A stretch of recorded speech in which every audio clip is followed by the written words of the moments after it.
Hello and welcome. Kerry here from Healing Humanity, the power of a proper human diet. Welcome to our live stream. Today we're going to explore the crucial link between nutrition and mental health. I'm Kerry, along here with my co-host Adam, and joined by our experts, Dr. Gerogia Ede. We've got Dr. Tony Hampton, who's just fixing something on his computer, and hopefully Dr. Anthony Chaffee will be joining us as well. Our goal tonight is to help provide hope for the hopeless while highlighting Dr. Ede's powerful book, Change Your Diet, Change Your Mind. I just got my copy today. I was so excited it came in the mail. I already read the book before. Dr. Ede provided me a copy of it before. I love the book. I absolutely love the book. As someone that suffered from depression and mental health issues, I always show people this. These are all my medications. Most of them were for depression and anxiety for years and years and years. Those really never helped me. And if I had something like this has the answers that I was searching for most of my adult life. So I'm fired up about the book. I'm excited about the book. There's so many people out there who are hopeless. Let's see. I think we got, there he is. Hey, Dr. Tony, how's it going? Hey guys, how's it going? Good. Wonderful. Hi. Welcome. Good to see you guys and happy to be here, man. This is spreading the message is what we do. Absolutely. Yeah. So I was just going through what to expect. So in our first hour, we have expert insights from Dr. Gerogia Ede, Dr. Tony Hampton, and Dr. Anthony Chaffee. He's joining us as long as he didn't get pulled into surgery this morning. So I'm hoping he'll be jumping on here. That's in the first hour. In the second hour, we have several personal stories from individuals. I think we have 6 or 7 of them who have changed their diet, changed their mind, and are seeing remarkable results after changing their dietary changes. So that's in hour 2. And then hour 3 is audience Q&A. So everyone that's on right now, if you have a question, please post it in the sidebar with a QQQ. And additionally, if you have a testimony, if you changed your diet and it changed your mind, share that testimony, and we love hearing those as well. So if we could, maybe we'll start out with, I guess first I just wanted to say I'm so thankful, grateful, blessed. Dr. Tony Hampton, Dr. Gerogia Ede, Dr. Anthony Chaffee, all you experts, I really appreciate it. If we could, maybe Dr. Ede, could we start out, maybe if you could introduce yourself and share a little bit about your background? Sure. Hi, everybody. It's great to see so many people. And I'm looking at the comments here and seeing people. It's fantastic how much interest there is in this topic. So thank you for helping us spread the hope. And great to see you, Dr. Tony, and to meet you, Adam, and to see you again, Kerry. So my name is Gerogia Ede. I'm a psychiatrist. I'm based in Massachusetts in the United States, and been practicing psychiatry for about 25 years. And for the last 15 years or so have been using more and more nutrition principles in my practice. And now for many years now, it's been largely nutrition-based and ketogenic diets, carnivore diets, paleo diets, elimination diets, using those instead of medication or in addition to medication to help people with a wide variety of psychiatric conditions. I'm a general adult psychiatrist, so I treat people with every kind of condition. I'm not a specialist, although I did specialize in college mental health for a long time. So I have special expertise in that. But basically, I'm now consider myself a nutritional and metabolic psychiatrist. Awesome. Thank you, Dr. Ede. So next we have Dr. Tony Hampton. I just wanted to say first, thank you, Dr. Hampton, for introducing me to Dr. Ede. We wouldn't be here tonight if it wasn't for that introduction. So really appreciate that. Dr. Hampton, could you please introduce yourself and share a little bit about your background? Yeah, absolutely. And having had you on the podcast, I had heard so much of your story about mental health. And I said, well, who else, would be nice to have on the team. So I'm really excited that she's helping to spread this message and using this platform as well. I'm actually, I've been practicing, believe it or not, for probably 28 years as a family doc. I've been transitioning from the management model of disease to one where Dr. Ede suggested, where we're kind of metabolic docs. And I did that by learning about obesity when I became board certified. And then when I got a master's in nutrition and functional medicine, that helped to kind explain in detail why we have to think about the root cause of why people get sick. So my practice has transformed as well. And I'm in a traditional health system, a large health system, Advocate Health. In that system, though, I'm allowed to be my individual type of clinician. So in that model, I integrate the metabolic model with all my patients. So if they come in with strep throat or if they come in with depression, I'm always integrating nutrition and reminding people that if they do that along with the conventional things that we do, they'll probably do better. So it's really just creating a model where, and hopefully our new doctors will learn this, if we understand why people get sick and we focus on that, we'll do better. Because I've made that transition, it's been a transformation in my life, because now I go to work and my colleagues will agree, we actually celebrate every day because people are getting better. People are, in many cases, getting off or reducing medicines and restoring their health. I had a guy just today who was being treated for diabetes. And when I told him he can get off his insulin one day, he just didn't believe me. And then I pulled up a few examples of patients who had done it. And he was like, if they can do it, I can do it. So that's what this is all about, giving people another way to heal, not to eliminate the other things that we've done, but to say, can we add this? Can we make that part of the conversation? So it's been wonderful. And that's why we want to kind of spread this message. Love it. What I really love too is, Dr. Hampton, we interviewed you for the documentary Healing Humanity. And one of the things you said was, I went from being a drug dealer to now I'm a healer. It was such a powerful statement.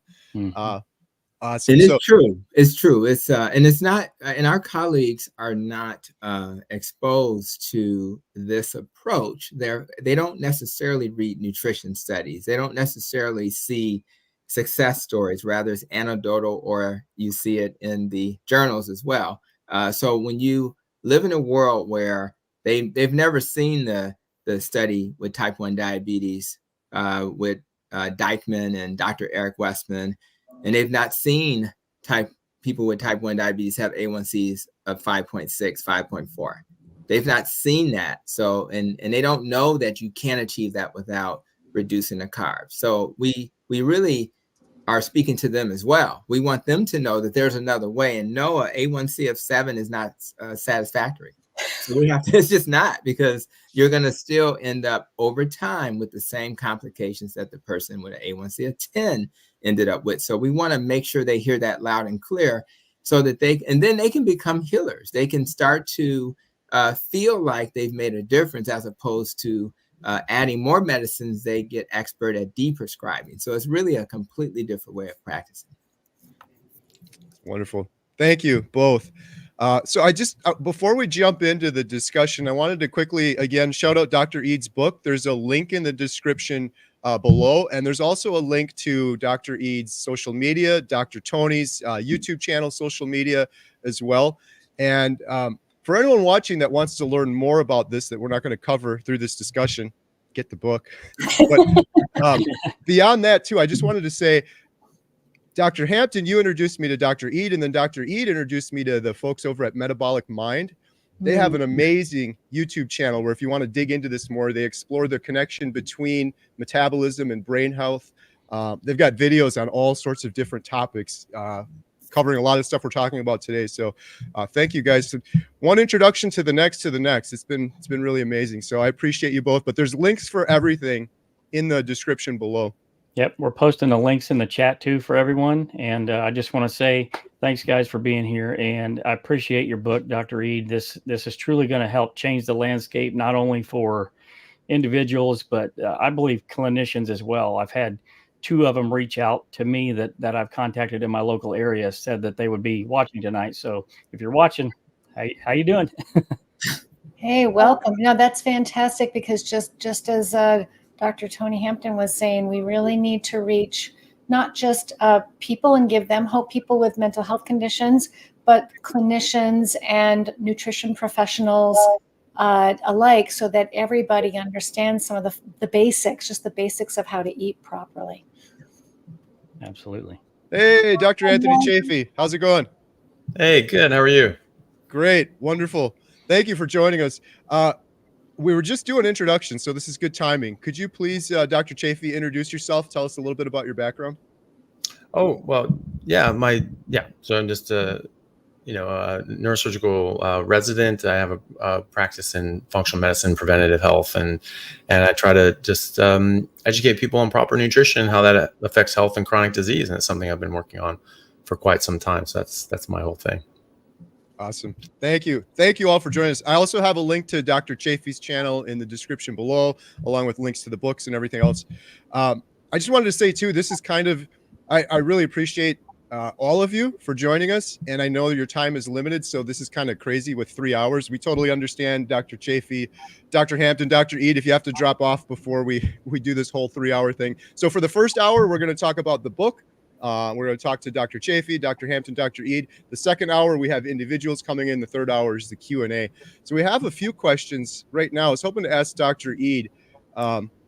Actually, I'm sorry. Here we go. This is the first question we had. Your book presents a compelling argument for the diet-mental health connection. Can you share what inspired you to explore this relationship in your work? Sure. I mean, for the first 10 years of my practice, it never crossed my mind, that nutrition had anything to do with brain health. I just, as a woman who had always struggled with my weight since I was in the second or third grade, I just thought of my food choices as a way to control my weight. And, in medical school, we didn't learn anything about nutrition and the brain. In residency, we didn't talk about food once. So I didn't know. And meanwhile, 10 years of practicing, medications and psychotherapy, the way most psychiatrists practice, and as much as I love my work, most of my patients were not getting better. My practice, like just about everybody other psychiatrist I know of, my practice was filling up with people who weren't getting better. And I didn't know what else to do. I didn't know any other way to help them. So just tried one medicine after another, trial and error, which is how psychiatrists still in 2024 practice.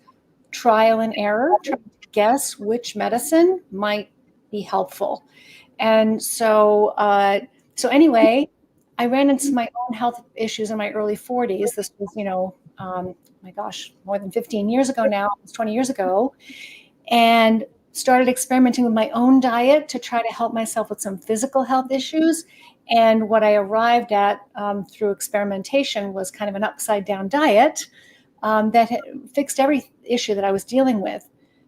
All these physical issues like migraines and chronic fatigue and fibromyalgia and IBS. And not only did it resolve all of those problems, but my mental health improved as well. And I wasn't even trying to improve my mental health. I thought my mental health was pretty good. And I think a lot of people do. I think a lot of people don't have optimal mental health and they don't even realize it. So when my mental health improved too on this kind of strange upside down diet, I thought, this diet seems to be good for the brain. I'm a psychiatrist. I've got a lot of patients who are suffering and I don't know how else to help them. I've tried everything.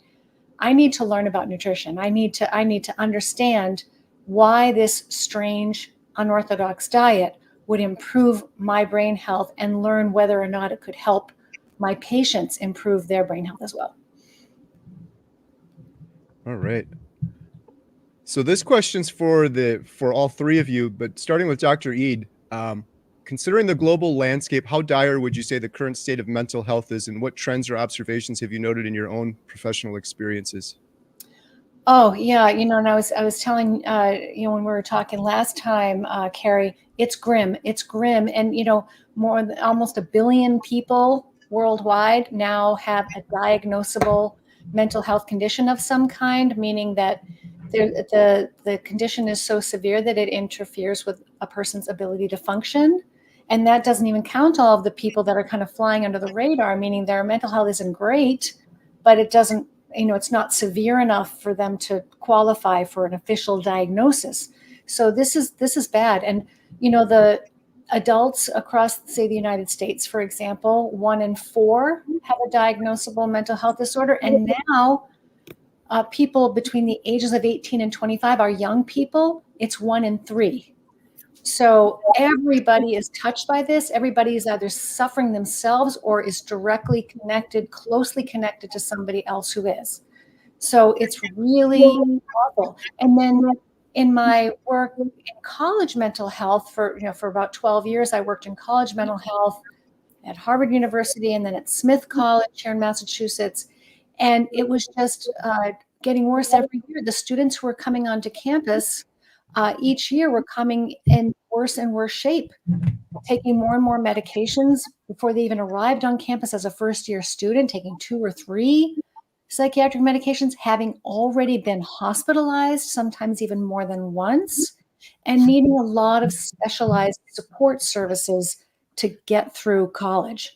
So it started to feel in college mental health like I was working in a crisis center or an emergency room sometimes, where people were coming in, really needing leaves of absence or needing special support or needing sometimes to withdraw from school. So these are people who should be in the prime of their lives. They're really brittle. And I think you'll find this across college campuses just about anywhere you look. Dr. Chaffee, same question for you in terms of mental health. What trends or observations have you noted in your own professional experiences? Well, I mean, obviously, the statistics that Dr. Ede laid out are pretty stark. I mean, this is obviously getting worse by the decade. I see more and more people, obviously, just in my own sort of personal experience, suffering with mental health issues. Obviously, because my practice in the preventative side of things is very focused on diet and lifestyle, and I get to deep dives into people's health and change their nutrition and these sorts of things. I see massive improvements in people's mental health, and just as Dr. Ede said, this is something that not everybody really realizes that they suffer with until it's gone. And so I've had a number of patients come to me and said that they feel so much better. They have so much more mental clarity, and they have all these improvements in their life. A lot of people come, for like weight loss, or they're just really not feeling well. But the added benefits and improvements that they get are pretty remarkable, and especially like in the teenage populations, that's just a real growing concern. And this is something that I've had many parents come to me when they've been able to bring their kids in, their teenage kids, and that their mental health is so much better. They're doing so much better at school. They're making friends more easily. They're happier. They're not, sort of a depressed, unhappy teenager, and as much as they were. So it's sort of frightening how much of a problem it is, but it is really, really encouraging to see how much benefit these very simple, maybe not easy to carry out for a lot of people, but simple in their design, that carrying out these simple sort of measures can have such an impact in their mental health. Thank you. And Dr. Hampton, same question for you. What sort of observations have you noted in your own professional experience? Yeah, one of the striking things that Dr. Ede shared was she didn't realize that she needed some help with her mental clarity, right? So I think what happens is we have people who come to the office and they're suffering from depression or anxiety and all the other health conditions that are related to mental health. And they think it's normal to feel the way they feel. They think that's their normal. So it's just like, I remember the first day I put glasses on, and I didn't realize I couldn't see until I put my glasses on. Same is true. And I had the same experience that Dr. Ede had in terms of, mental clarity, having more energy. We joked earlier. She said, "Aren't you tired, doctor?" It's the end of the day. And I said, "Not really." And I think part of it now, if it was my old version of myself before I became low carb keto and now carnivore, I would have been tired at this hour. But because of the change, this is my new normal. So whenever I don't feel good, which is what I felt this morning because I didn't get enough sleep, I can't live that way. I just can't, because I'm so accustomed to feeling good. Now, having said that, I'm optimistic about the future in this sense. If we can create a forum like this where we share this message and we have other clinicians, other health systems recognizing that this is a way out, and we use that as a way to then incorporate diet, lifestyle to how we treat mental health, things will over time change. The issue now is that, and a lot of health systems are doing this, we have to harvest the information. We need to know where people are. So what I would like to see more of, and we're doing this in our health system, we need to ask the question, how, doctors hate to ask that question at the end of the day on a Friday. Is there how are you doing? Most, you don't want to ask it at 5 on a Friday because you're trying to get to your family, right? But if you ask that question, many people, Dr. Ede said 1 out of 3 people have issues with anxiety. And most of us have had issues with anxiety at some point in our lifetime. So if we ask the question and we have a way to address it that works, right? That'll provide hope for people. And I think that although things are not looking as good as I would like them to, I think there's hope. And the last thing I'll say, I'm really big into health equity. So what that means is I want care to be equitably available to everybody. So I need to, when I see a person who's challenged, a young woman who's working 2 jobs, that night shift, got kids, she's single, how do we support her? Because if we don't think about all of those parts of the equation, we may have the best medicine for her, we may even have the best diet, and we know what that is, but is that enough for her? And the answer is probably not. So that's why we have to think bigger, and we have to treat this like a soup of ingredients that we'll need to help people heal. Wonderful. Thank you. Adam, I think you're on mute. Awesome, Dr. Hampton. I love that. So I have a question, Dr. Ede, from a lady that reached out in a local community group that I admin on Facebook. And, the mental health landscape out there doesn't seem like it's that great. So it's so bad that this lady decided to just randomly throw out, I need help. And she's looking for answers in terms of her mental health. And I responded to her, and long story short, she kind of has a question that I would like to address and see if you might be able to shed some light on this, especially in light of your book, since I've read it and you do kind of provide some insight into this. So if someone has done a keto diet to help improve their mental health and it helped a little, but was not effective enough, is it possible to see better results on a carnivore diet? The short answer is yes. And it's actually one of first of all, I'm sorry to hear that she's not feeling well. And I want to give her some hope here that there's more that she could do. And so to keep trying. And one of the things I do in the book is give people lots of different options so that you can keep progressing forward. And so if you try a ketogenic diet and it doesn't help you very much, or it doesn't help you at all, that a really logical next step that I use in my practice all the time, it's kind of my secret weapon, kind of my clinical secret weapon, is to recommend a carnivore diet, even as a short-term experiment, which often then becomes a longer-term life strategy for people who fall in love with it. But it's a really great strategy for troubleshooting because it eliminates a lot of the common culprits all at once. It's even more anti-inflammatory. It's even less, toxic and irritating than, it really brings you to the next level in terms of inflammation, oxidative stress, insulin resistance, carbohydrate intake, issues with fiber, digestibility, natural toxins that exist in plants are virtually eliminated. And so for some people who don't respond to ketogenic diets, carnivore diets, not only do they make sense as the next step, but they often work. They don't always work. I mean, there are some people who don't respond even to no matter what diet I use, but the people who don't respond, in my experience, it's a pretty small number. It's a pretty small percentage. I would say less than 10 or maybe even less than 5% of people that I've worked with don't get some noticeable, meaningful amount of benefit from using these dietary strategies. So, but it's definitely not the only factor. There are other things to look at, and I spell those out in the book too. But if you've used keto and it's only helped you to a certain extent and you need more relief, progressing to a carnivore diet is a really, really useful strategy and very much worth doing. I love that answer.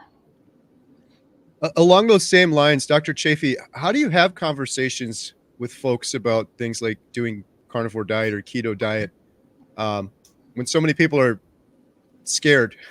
They've been told the opposite their whole lives. Like, how do you broach that? Well, it depends on how we sort of lead into that conversation, sort of the health issues that they're having. If someone has a mental health issue, for example, I would point them to Dr. Ede's work or Dr. Palmer's work and say, actually, that there are ways that you can actually help this, and that this is it's a growing body of literature on this, and it can help. And I've seen it help people. I've seen it help myself. I've seen it help my patients. And we talk about some of the mechanisms as to why that would be. And this can help other underlying issues as well. So I generally try to lead in by what sort of issue that they're having. If someone were suffering from cancer, be like, well, hell, look, there's something called ketogenic metabolic therapy, as Professor Thomas Seyfried and Dr. Otto Warburg. There's all this body of information. There's all these studies and things like that. And so I sort of lead into it that way, because there are so many different things that this can help. And when you talk to them about how diet and lifestyle has a massive improvement or a massive role to play in health, people do understand that. I always tell them, I preface it by saying, look, there are medicines that we can use and they can be helpful. 95% of the results are going to be from your diet and lifestyle. And so these other things can sort of fill in the gaps, and they can be definitely a very strong aid. But the major things are your diet and lifestyle and getting that under control. And if you fix that, that will do most of the work. And then we can try to bridge the gaps with medications and that sort of thing. So it's just basically whatever issue that they're having, try to go in from that angle. Dr. Hampton, just a quick question. I know you were a vegetarian for a long time, and do you have any patients that come to you that are like, I can't do meat. I want to do ketogenic vegetarian. And do you have success with that? Do they have success with it? Yeah, I'm a huge component of meeting people where they are. If a person is, their religion says we're not eating cows, they're Hindu. If a person can't rationalize eating animals, as we think about Dr. Chaffee's beautiful cat in the background, they just can't do it. They just can't do it. Or they say they don't tolerate meat. Now, we know that there are reasons why they may not tolerate meat. We can fix that. But for some people, they just don't tolerate it.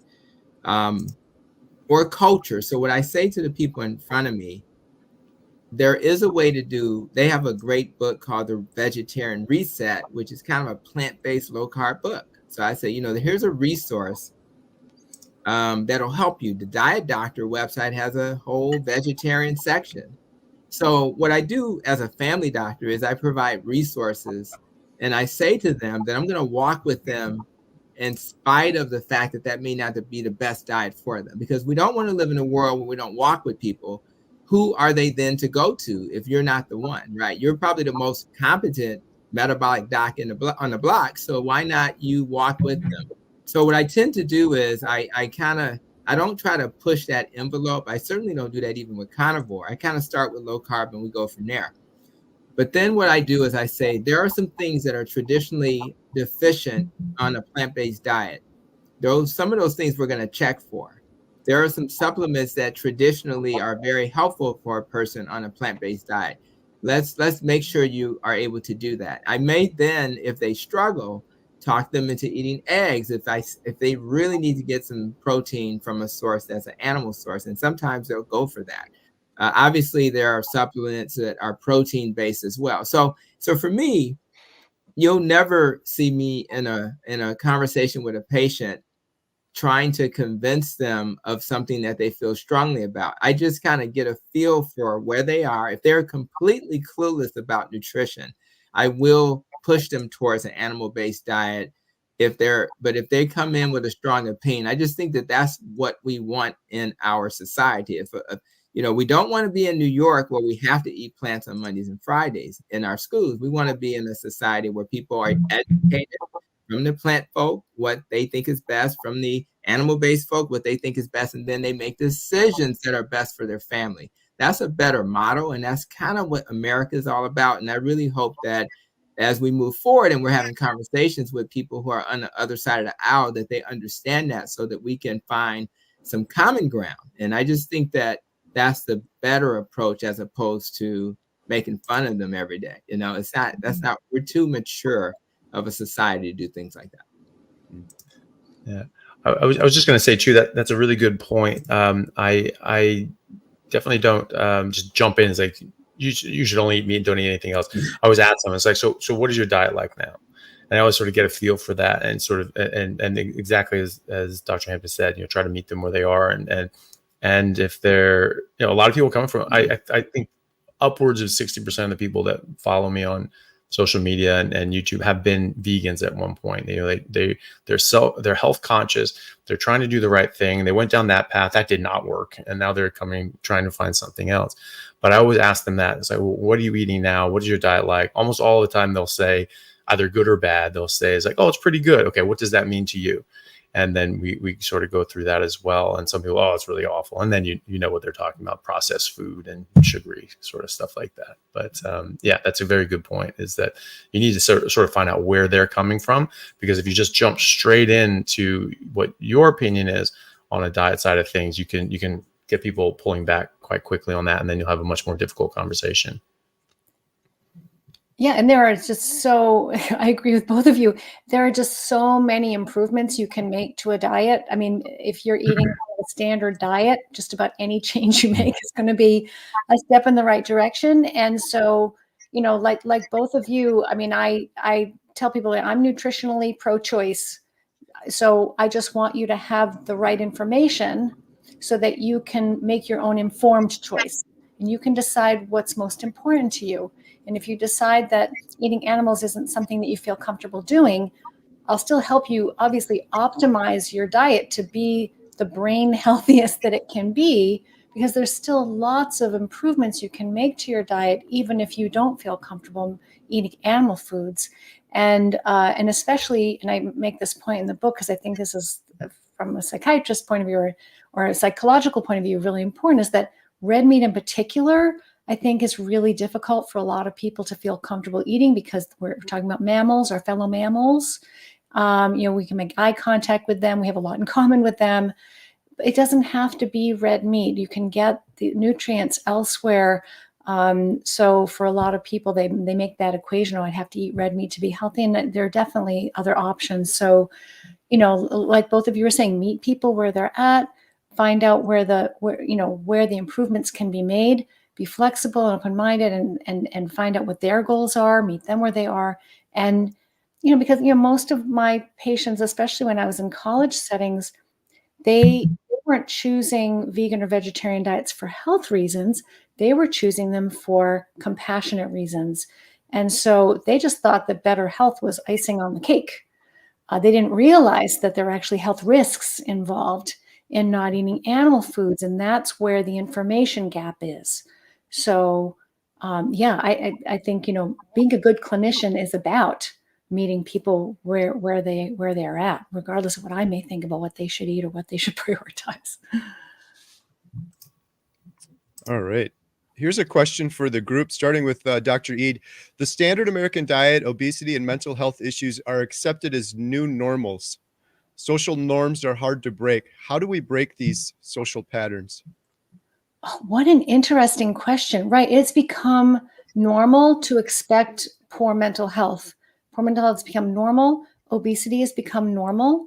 When I was a kid, when I was growing up, I was overweight as a kid, but I was one of the only overweight kids in my school. I was really, really unusual. I really stood out for being overweight. And now you look around and most kids are overweight. And it's unusual to see kids that are of healthy weight and looking physically fit and well. So that is a problem, because especially my work with college students, my most recent work with college students between 2013 and 2018 was at Smith College in Western Massachusetts, a women's college where there was, one of the ideals on campus, or one of the philosophies on campus, was body positivity, right? Health at any size, body positivity. And so I don't talk with people about their weight generally. I talk to them about their mental health. That's the focus of my work. But it's often, it's very common for people to confuse these two things. And so really being overweight is just a symptom. It's just a symptom of underlying poor metabolic health. It's not the thing that I care about, or that I think that even that you should care about, whether you do or not. It's up to you. But my goal is better metabolic health, because if you can improve your metabolic health, your weight will improve if that matters to you, and your mental health will also improve. So how do we break these social patterns? I think one way is to separate out in the conversation weight and health, because I want people to focus not on their weight. I want them to focus on the things that actually matter, that they can change very quickly. It might take you a year to lose weight to get to where you're trying to be. It can take you a matter of days or weeks to normalize your glucose and insulin levels and have all of your cells start to work better, function better, including your brain cells. And once that happens, then you're setting a new standard for what it's like to be a healthy human being. And it's catchy. People see that you're feeling better and sounding better and looking better and performing better, and they want to know how that happened. And that, regardless of how much you weigh at the time that you're making that change. So if we could shift the focus of the conversation off of weight and onto metabolic health, and then everything else should improve by leaps and bounds as a result of that. Thank you. Dr. Chaffee, do you have any other ideas for breaking social norms? Like sugar's the big one. It's just like, oh, it's not that bad. It's just sugar. We've always had it. We give it to kids. It's in cartoon characters on cereal boxes. You go to grandma's house, she gives you cookies. Well, I think that's obviously a very big one. I mean, I've sort of equated this to the opium trade.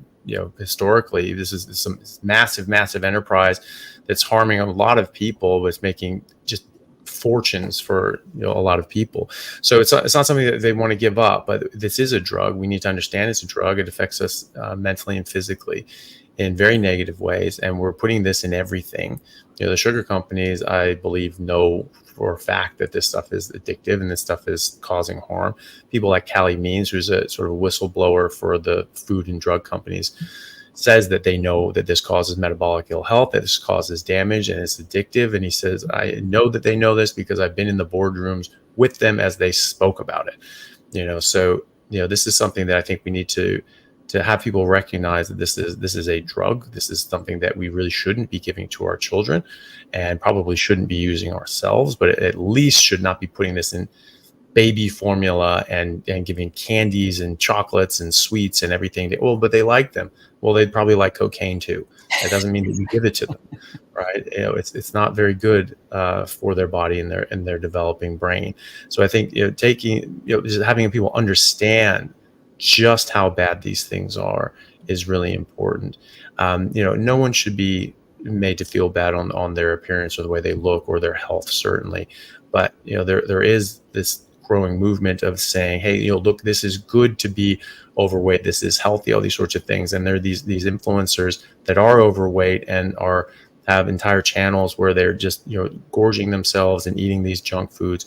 And many of them have died in the past year. I mean, this is a very bad example to set for people. This is a very bad thing to be pushing, driving people to doing themselves. These influencers, they're being paid to make these videos by the processed food companies in order to normalize eating garbage. And so we need to normalize eating real food again. We need to make that normal. We need to make it normal and acceptable to actually care about your health. and understand that there are things in the world that actually do damage our health. And it's okay if you're unhealthy. And it's okay if you make these choices. You're not a bad person. No one's mad at you. But it actually is unhealthy, and that it is okay to be healthy. It is okay to try to worry about your health as well. Some people get stigmatized for being healthy. I mean, I've seen people. My girlfriend Elle, she would post something, and most of the comments are positive, and then some people are like, "Oh, I can't believe it. I think that's disgusting. How skinny you are." This and that. What kind of comment is that? And especially because of someone who was underweight and is now actually eating more and is a more healthy weight, and they're telling her how disgusting she is, that she's so skinny. I mean, it's just like, this is not healthy, and that's not a healthy dynamic. That's not a healthy sign of a healthy society.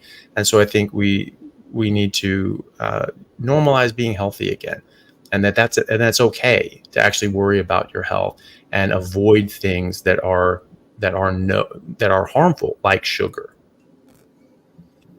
Thank you. Dr. Hampton, do you have any thoughts on breaking these social norms? Yeah, I think most of us, when you think about the average person that we know, they really don't want to be on a diet that's not good for them or their family. Nobody really wants to be at a weight that's not considered healthy. Nobody wants to suffer from mental illness. So I think when I think about this, I think about even how I perceive the world. And I remember before I got training in functional medicine, I thought that I was being a pretty good doctor by looking at a patient and diagnosing their disease. If I diagnosed their disease and gave them the right pill, procedure, or surgery, my perception is that I'm a phenomenal doctor. And then I learned that there's another way of doing this where I can ask a different question, which is, why did the person get the disease in the first place? I never really was trained to ask that question. I thought that diagnosing the disease or figuring out which organ was sick and fixing that organ was the right way to do things. So when you think about the current conventional model of medicine, where we look at symptoms, we diagnose organs, and we even do a good job of detecting it early. But that model is not the model I follow now, where I think about how not only to prevent disease, but if you get something, how can we reverse it? And if we heal people and reverse disease, that's a better model. It's a more holistic. It honors the individual patient, because there are times when, even when you're in the hospital, and Dr. Chaffee really knows this, if you have a certain diagnosis, you have a certain amount of time you're supposed to be in the hospital. Think about how ridiculous that is. So, but every individual is different, every human system. So if we treat the entire human organism, and we then put that in front of our clinicians and say, guess what, guys? What we were doing previously is probably not the best model. And I think for patients, if they see that there's another model, literally just today, I had a conversation with a patient about their kidneys, and they were told by the kidney doctor, we can't improve that.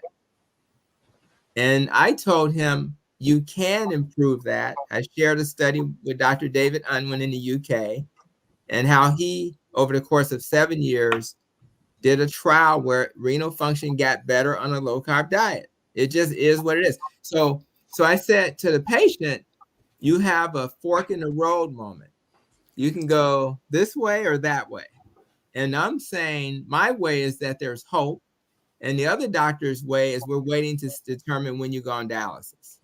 Mm-hmm. So if people are given a convincing argument and we use logic, they'll be very, very eager to hear what you're selling. They'll be very eager to provide hope to that family member who is making these life-altering decisions and being told there's nothing we can do. So again, there's a point when you have to use those options like dialysis, but in many cases, if you get it in early, like with dementia, Dr. Ede would say, If you get it early, there are some things that we can do. And if we don't do that, we're shame on us. And my hope is that this is why her book is so important. If there's somebody in your life who is on the verge of dementia, they have cognitive decline. If there's somebody in your life who's had bipolar and their life is a wreck because they can't function in society. If Kanye West was given this option instead of pills, assuming he has the diagnosis, I had to go there. Imagine how creative he could continue to be if he was able to maintain his creativity with a diet as opposed to taking a pill that takes it away. So it's just a better option. And all we're saying is the word option. We want it to be an option. And if people are given that option, it'll change the whole landscape. But doctors are not aware of anything we're talking about. So that's the problem. Right. I was just gonna add to that. How you were saying about there's certain disease and you have certain days in hospital. It's even more than that here in Australia in the public hospital system. You only get paid by those certain days. Someone comes in with an appendicitis. Appendicitis takes 2 days to treat. I don't know if you knew that. And so if you come in with appendicitis, you will be paid for a 2-day hospital stay. And if they're in for 1 day or they're in for 5 days, you're getting paid for 2 days. And so it's up to you to make it fit that mold to get those round pegs in those square holes. And then they sort of do this retrospective look and they look at the sort of the averages for that year and say, okay, well, these are the new averages. This year you get 3 days for an appendicitis and all that sort of stuff. So it's quite funny how that actually is literally the case and for the funding year.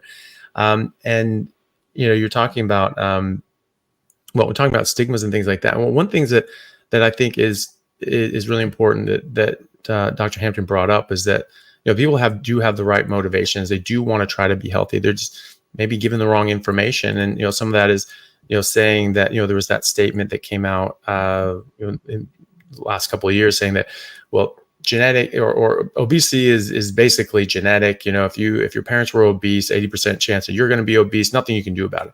And that's quite defeating for some people. And it just tells them there's nothing you can do about it. It's out of your control, and just give up, basically, take Ozempic. And that's the only thing that's your only option.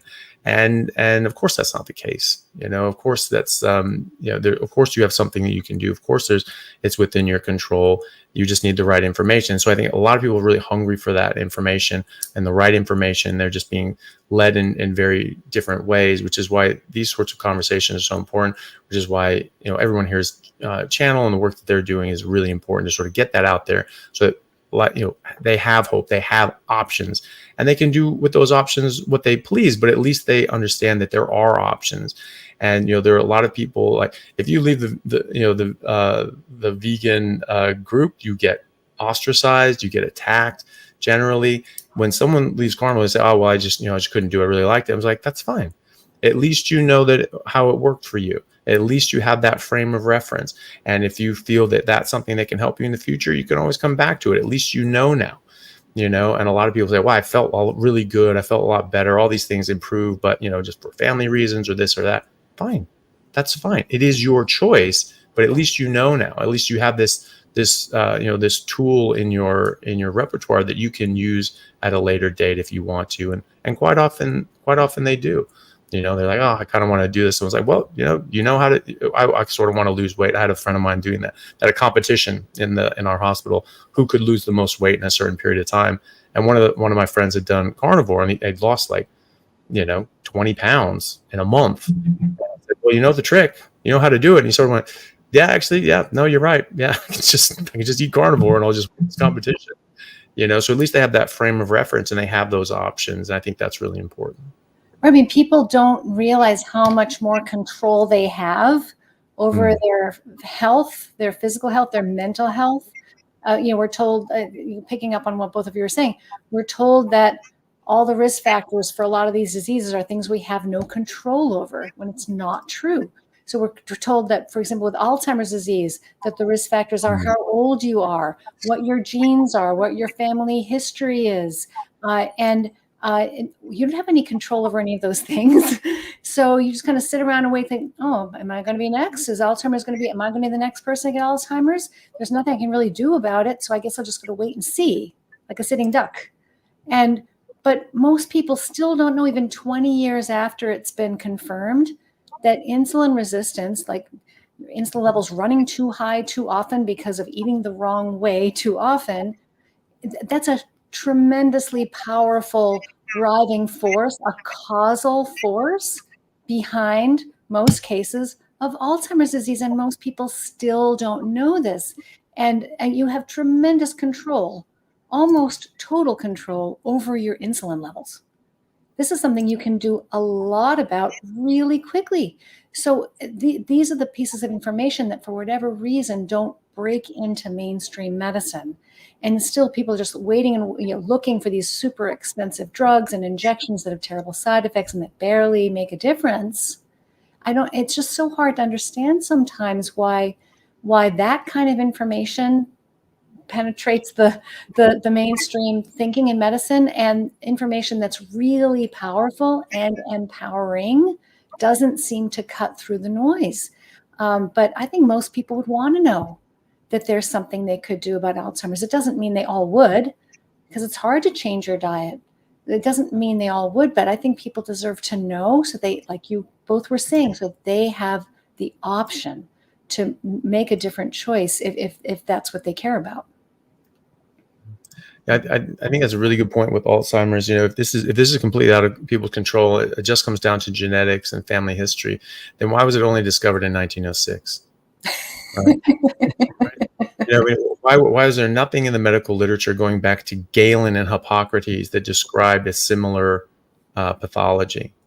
It showed up in 1906, and Dr. Alzheimer's presented this at a conference, and people were just kind of like uninterested. They're like, whatever, it's just this is a one-off, and but it obviously grew since then, unfortunately. And so, if this was completely out of control, had no environmental, inputs, then we would have seen this forever. One of my professors in medical school said, Alzheimer's is inevitable. If you live long enough, you will get Alzheimer's. Okay, then why are younger and younger and younger and younger people getting Alzheimer's?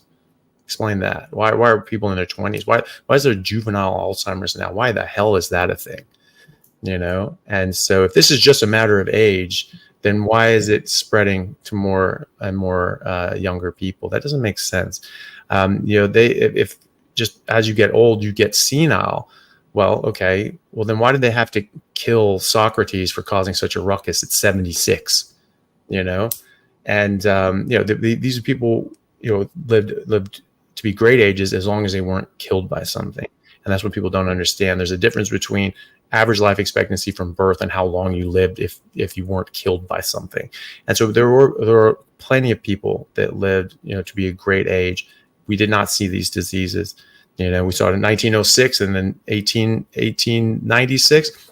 Life expectancies were very similar at that point. You look at the census data in America, it goes back to 1850. It goes decade by decade. If you were born in 1850, your average life expectancy would be 36, 38. But if you made it to 10 years old, you'd make it to 56. If you made it to 20 years old, you'd be in your late 60s, and so on. And so if you made it to adulthood, the chances were you would live a great age, and very similar ages to what we see now. And yet no Alzheimer's, and yet Alzheimer's is growing now in younger and younger populations. So of course there's something that we can do, and if we can affect it from a preventative standpoint, we should be able to affect it from a treatment standpoint as well.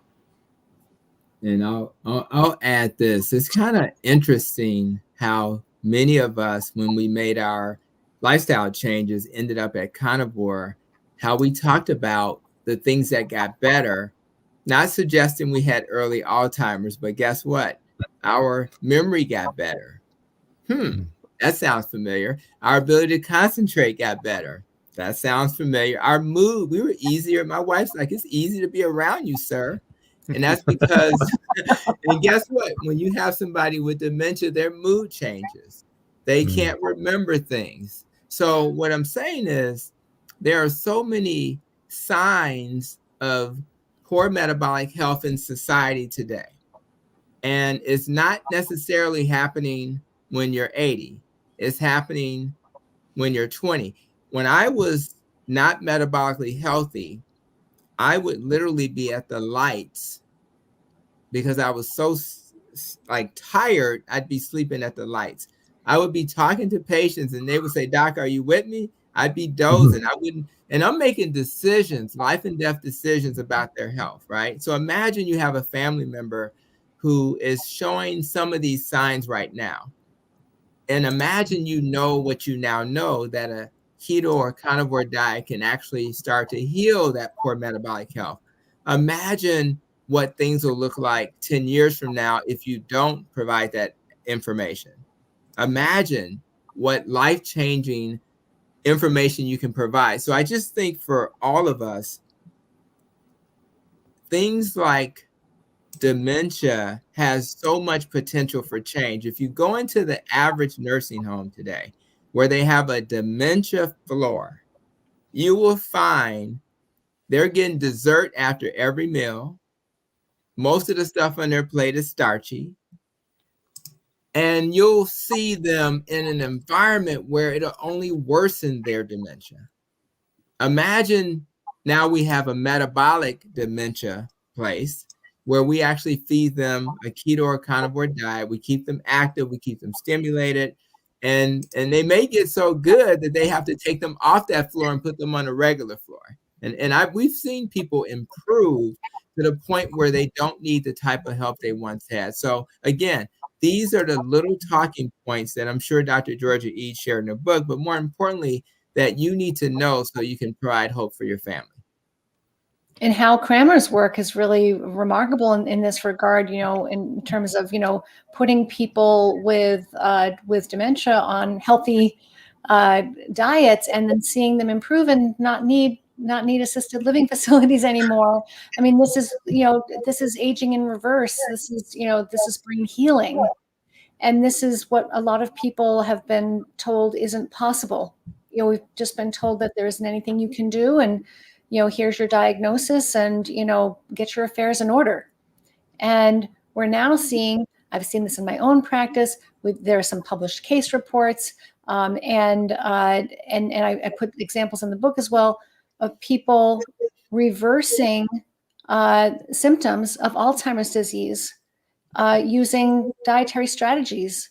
And I mean, if more people knew about this, I do think that they would be excited to try some of these strategies. But as you're saying, we think of, especially as people get older, they think, well, I'm 80, I'm 85, I'm 90, I'm just going to eat whatever I want. Because they're thinking, it's all about their waistline. But it's not. It's about their brain health, but they don't know. So they don't know that the choices they're making aren't just about vanity. They're about sanity. They're about your mental health, your ability to connect with your loved ones, to remember their faces, to have joyful times with people. And you can get a lot of that back if you start early. Alzheimer's, just like type 2 diabetes, takes many, many years to develop. It's not as though suddenly overnight when you wake up at 75 years old and you have early dementia. It's been quietly brewing in the background for 20, 30 years as you become more and more insulin resistant and your brain becomes less and less energized, and it starts to gradually begin to die. So obviously earlier the better, but we've seen cases where people are even already have early Alzheimer's. And I put, as I said, an example of this in my book, but there are published cases as well where people actually improve even after they've gotten the official diagnosis, and in some cases improve to better than they were before they got the diagnosis. And so I think it's really extremely hopeful and empowering for people who, like we're all saying, who want a different way, who want to do something about it, rather than just take it lying down. I just want to add to that. I love how you said a different way, because I think that's one of the big things is there's 1 billion people, like you said, suffering from mental health, but there's a couple people doing it a different way. This whole positive deviant thing, they're doing something drastically different and they're having amazing results. We need to really elevate the voices of those people. Every one of us here on the call are positive deviants doing something drastically different, but we're all having amazing results. I really think that's one way to break those social norms, is to elevate the voices of people. They're trying something different, but having just incredible results. The only other thing I wanted to say real quick too is, one of the things I've learned doing this documentary that's just been incredible, I started doing it for mental health, fix my depression, anxiety. And I started talking, like Dr. Ede talks about metabolic health. Well, then I talked to Dr. Philip Ovadia about heart health, and he's talking about metabolic health. Then I had Professor Seafried on the channel, and he's talking about metabolic health. Starting to see some patterns here. It's like every single person. So for people watching this, it's kind of amazing. It's all connected. It's like, you want to do this to fix your mental health. It's amazing. It's the only thing that did it for me after going on all of these pills for most of my adult life. But all these other things are fixed too. And like we were talking about, I'm pretty confident my odds of getting Alzheimer's or dementia or cancer down the road is greatly reduced because of it. So Adam, Awesome. did you have a question? Before we move into the next segment, I want to give a quick shout out to Dr. Ede's brand new book, Change Your Diet, Change Your Mind. Absolutely phenomenal book. And it also doubles as a breastplate armor, a bulletproof vest, because there's no possible way that you're going to blow any holes in this book with over 100 pages of references. It's absolutely incredible, and the content is unreal. I do have one quick question for you, Dr. Ede. So in your book, you talk about quiet paleo, quiet keto, and quiet carnivore diets. You know, that's kind of something that you established in your book. And how is that different for someone with a mental health issue compared to what we know as the standard diets of those? Sure. So I put these 3 different strategies in the book. First of all, so people would have a choice of where they wanted to begin and where they wanted to go. And because I ketogenic diets are really the cornerstone of my practice, and because I work in brain health, and so ketones to energize the brain can be really a game changer.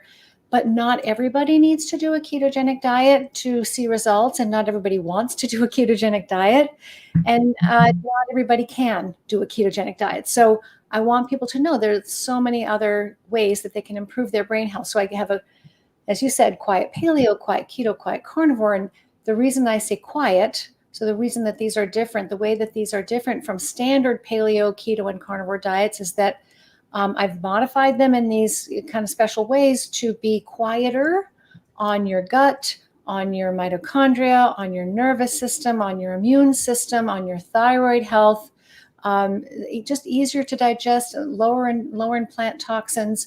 I've taken some of the most aggressive types of plants out of the diet, and also it's lower in histamine, so it's lower in processed meats as well, and doesn't include any dairy. And so these are quieter diets. And the reason why I do this is because I want people, I'm asking people to change their diets for something like 6 to 12 weeks, depending on which part of the roadmap you follow. If you don't see results pretty quickly, you might give up. You might get frustrated and give up. So you can definitely still follow a standard paleo, standard keto, or standard carnivore diet. Absolutely, please do. If you don't have to follow these quieter versions, but for people who either don't respond to those standard versions of these diets, or who want the most possible relief in the most efficient way in the least amount of time with the least amount of troubleshooting necessary later on, then that's why I designed these diets, because you can find paleo, keto, carnivore diets elsewhere. So these are based on all the troubleshooting of people's diets that I've done over the years. They'll come to me and say, "Oh, I've tried keto, it didn't work. Or I tried carnivore, it didn't work. I tried paleo, it didn't work." And so I've learned, how to modify these diets for better results. So essentially taking out the most common culprits so that people have a more efficient experience with experimenting with these diets. Awesome. I love that. I definitely appreciate your version of it, because I have a histamine intolerance. So, yeah, that could be a big issue for some people. And I didn't know it for the longest time. I felt so good on carnivore, but, the histamine was causing an issue, and it was good to see confirmation of that in your book. So I definitely suggest everyone get a copy of the book, read it, and learn something new, and start yourself down the road to healing your mind for sure. So with that, Kerry, I think we have some guests that we're going to bring on here. Yes. Absolutely. I think our first guest, let's see. There we go. Larry, how's it going? Larry. Carnivore Soldier. All right. Can you hear me? Yes, thank you. So we're hoping, Larry, to hear your story, how you changed your diet and it changed your mind, and then open it up for if you have questions for Dr. Ede, Dr. Chaffee, or Dr. Hampton. So yeah, looking forward to hearing your story. Go ahead. Yeah. So I'm a retired soldier, chief warrant officer, retired signal soldier. And I basically in last year in March, I was at 280 pounds. I'd retired from the Army in 2019 at the age of 53. So I had a long run. And all my life, I've been an athlete and a military person. So I've been able to maintain my fitness pretty well. In fact, when I get ready for schools in the Army, I would do a keto to get ready for a school to transition to optimize my health. I knew it worked. So I remember I went to warrant officer candidate school. I was selected late in my career. I was 45. I was the oldest guy in the class. And in my class, the average age was 23. They were mostly pilots. And I was a signal chief. So when I got there, they were running 7-minute miles. And the best I could do at 45 was 8. So it was really a challenge. But so I knew keto worked. But again, all I did was experience the weight loss and the up energy is all I got out of that. I never got like the full transition package until I was just looking at Jeep parts because I'm a Jeeper, and I was up to 280 after I'd gotten out of the Army. I'm 6'3". I got to 280 pounds. I ballooned during COVID, and I was just out of control and really depressed. And I saw a video with Dante Ferrigno, which same one you saw, Kerry, and about the same time, about 3 days after you started, Kerry. I'm on the same track as you. I think I'm on day 307 or 308 or something like that. So once I saw that video, I thought, well, I'm going to call BS on that. That's not real. So then I knew it was an old video, so I looked at a current video, and they're like, wow, the guy looks better. And not only did he look better, he was animated differently. He spoke differently. Everything about him was a different person. And I was like, man, I want that energy. I want that. But I still had a hard time believing it. So then I saw I Googled it, of course, and I saw Dr. Ken Berry doing it. And I knew him from keto days before he was carnivore. So I used to follow him when I'd get ready for schools. So I'm like, well, this guy's legit. And if he's actually going carnivore, this has got to be real. And then I found Dr. Chaffee, and I found Dr. Hampton and all the other doctors like posting stuff, Kiltz and Baker. And I was like, okay, this is real. So then I just made the decision, like most military people will, to cross the Rubicon. I was gonna burn my ships Cortez style, and either this was gonna work or it wasn't. But it wasn't gonna be because I didn't put in the effort. So I did maximum effort. I cleaned out in one day, cleaned out my cabinet, just went and bought a bunch of beef, eggs, and I just said, that's it. It's gonna happen, and it did. And then I could tell you in the first month, 26 pounds lost. My brain fog lifted. The anxiety that I didn't know I was carrying was gone. There was anxiety I didn't even realize was there. Gone. Depression, gone. So everything changed. And then I continued to lose weight. I'm down to 232 pounds now, almost my playing weight. When I get back to 228, that's my rugby weight. All right. So that's what I'm going for. Trying to get my 6-pack abs back. I'm running sprints. Thank you, Dr. O'Mara. I'm doing all this great stuff now. But my first 6 months, I did no exercise and went from 280 to 234. And I mean, ridiculous weight loss, and put muscle on and not exercising. So I realized that there was something to this that was just too amazing to not share. So I started sharing it with people around me, and then people started changing their lives, and they started sharing it. And it started making a ripple effect where people I didn't even know were getting into this. And I thought, well, I need to do a YouTube channel, I think. And so I just started a YouTube channel, and that was in August 7th. And I realized that, being a first responder, I worked in law enforcement for a while, 5 years, and I did 20 years in the military. So I realized that the military and first responders are the warrior class of the West, right? We are. And we don't like to show weakness. We don't like to share problems. We like to fix stuff ourselves. And, you look to the guy and the gal to the left and the right, and they're doing it. So you're going to do it. You're just going to suck it up and drive on. And that's what we're taught to do. And that's what we do. But that combination with the standard American diet, I think is causing to our higher suicide rates. I mean, I have a theory. I think it has to do with, serum cholesterol levels and people's taking impulsive actions and violent actions. They've done a lot of studies on that. And I'd love to hear your guys' thoughts on that. But I know the brain's not working properly. And what's happening is people are taking permanent solutions to temporary problems. And I think, they're committing suicide. And, to be honest, I've got PTSD. I was depressed. I've been there. I've been on the edge, and I've lost more people that I know personally in the military to suicide than to combat. Far more. It's terrible. So I decided to start this channel and dedicate it just to, it's for anyone, but it's really geared towards first responders and veterans and active duty. And that's why I try to interview and gear stuff, conversations towards that community. How can we get those people convinced to try something like this? Because most of them don't want to be on drugs. They don't want to go to counseling. They don't want to go to a doctor. They want to fix it themselves. And if we can give them that tool and show them that it really works. So that's my story. That's why I'm here. That's awesome, Larry. So we have another guest coming on here in a minute, but do you have a real quick question for the panel before you have to go?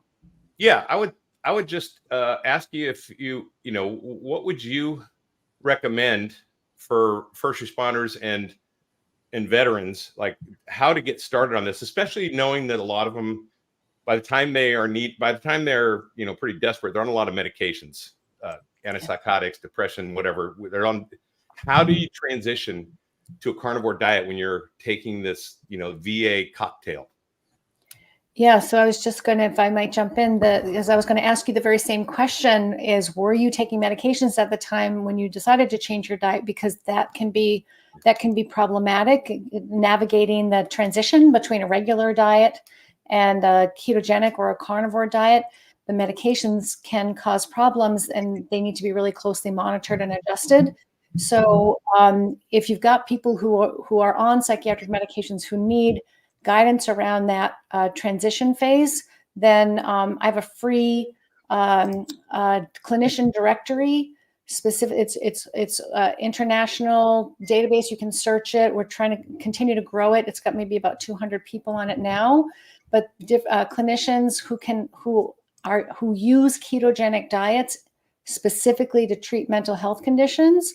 So you can look for prescribers on that list who might be in your area to help people with these transitions, because that really is the most complicated piece of it. It's a very, very healthy diet. It's just in combination with medications and certain health conditions, it can be tricky. That transition period can be tricky. That's great. And where can we find that? Do you have a website that has been shared that we can look at that for? Or? Oh, yes, I'm sorry. So it's on the website's diagnosisdiet.com, which is the name of my website. And there's a tab called directory, clinician directory. Just click on that and you can search it for free. All right. I will definitely share it with my veteran groups because that has been asked many times. And I know it's a serious deal. It is. Thanks for asking that. Yeah. Thank you so much, Larry. Shout out Carnivore Soldier. We have a link in the description below. Larry's doing some great work for vets, and love your channel, Larry. Thank you so much. Have a good day. Thank you, Larry. Right. I was just gonna say one thing as well, Larry. You mentioned about the serum cholesterol and so forth. I actually have come across studies, and maybe Dr. Ede can shed more light on this if she knows. But I have actually found studies that show that people with depression with lower LDL cholesterol had higher suicidality.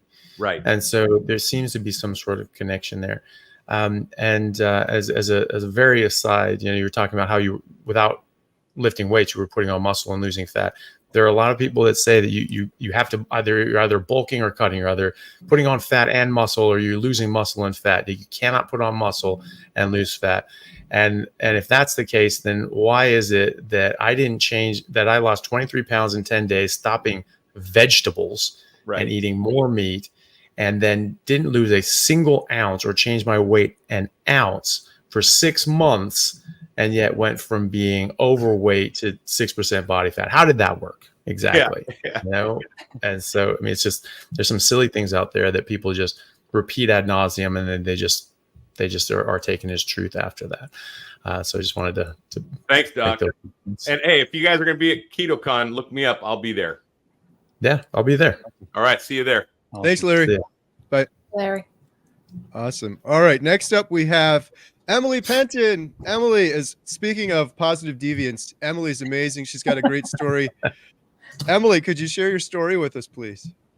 Yeah, I had a debilitating mental illness. I had bipolar disorder that turned into rapid cycling.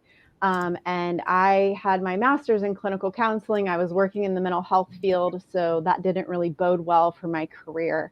And so it became unethical, where I was just like, okay, I don't know who I am from one day to the next. It was like Dr. Jekyll and Mr. Hyde. And so I quit working and I moved in with my mom at the age of 40, which was just devastating to have my master's degree and then like totally like out of work and homeless. And thankfully, my brother reached out to me, told me about carnivore, because at my most, I was on 900 milligrams of lithium, 80 milligrams of Prozac, 80 milligrams of Adderall just to get out of bed every day, and then Ambien to sleep every night. Can you imagine what my organs would have done if I had continued that regimen? I had been on that for about 8 years. And thankfully, my brother told me about the carnivore diet. So February 24th of 2019, I went overnight.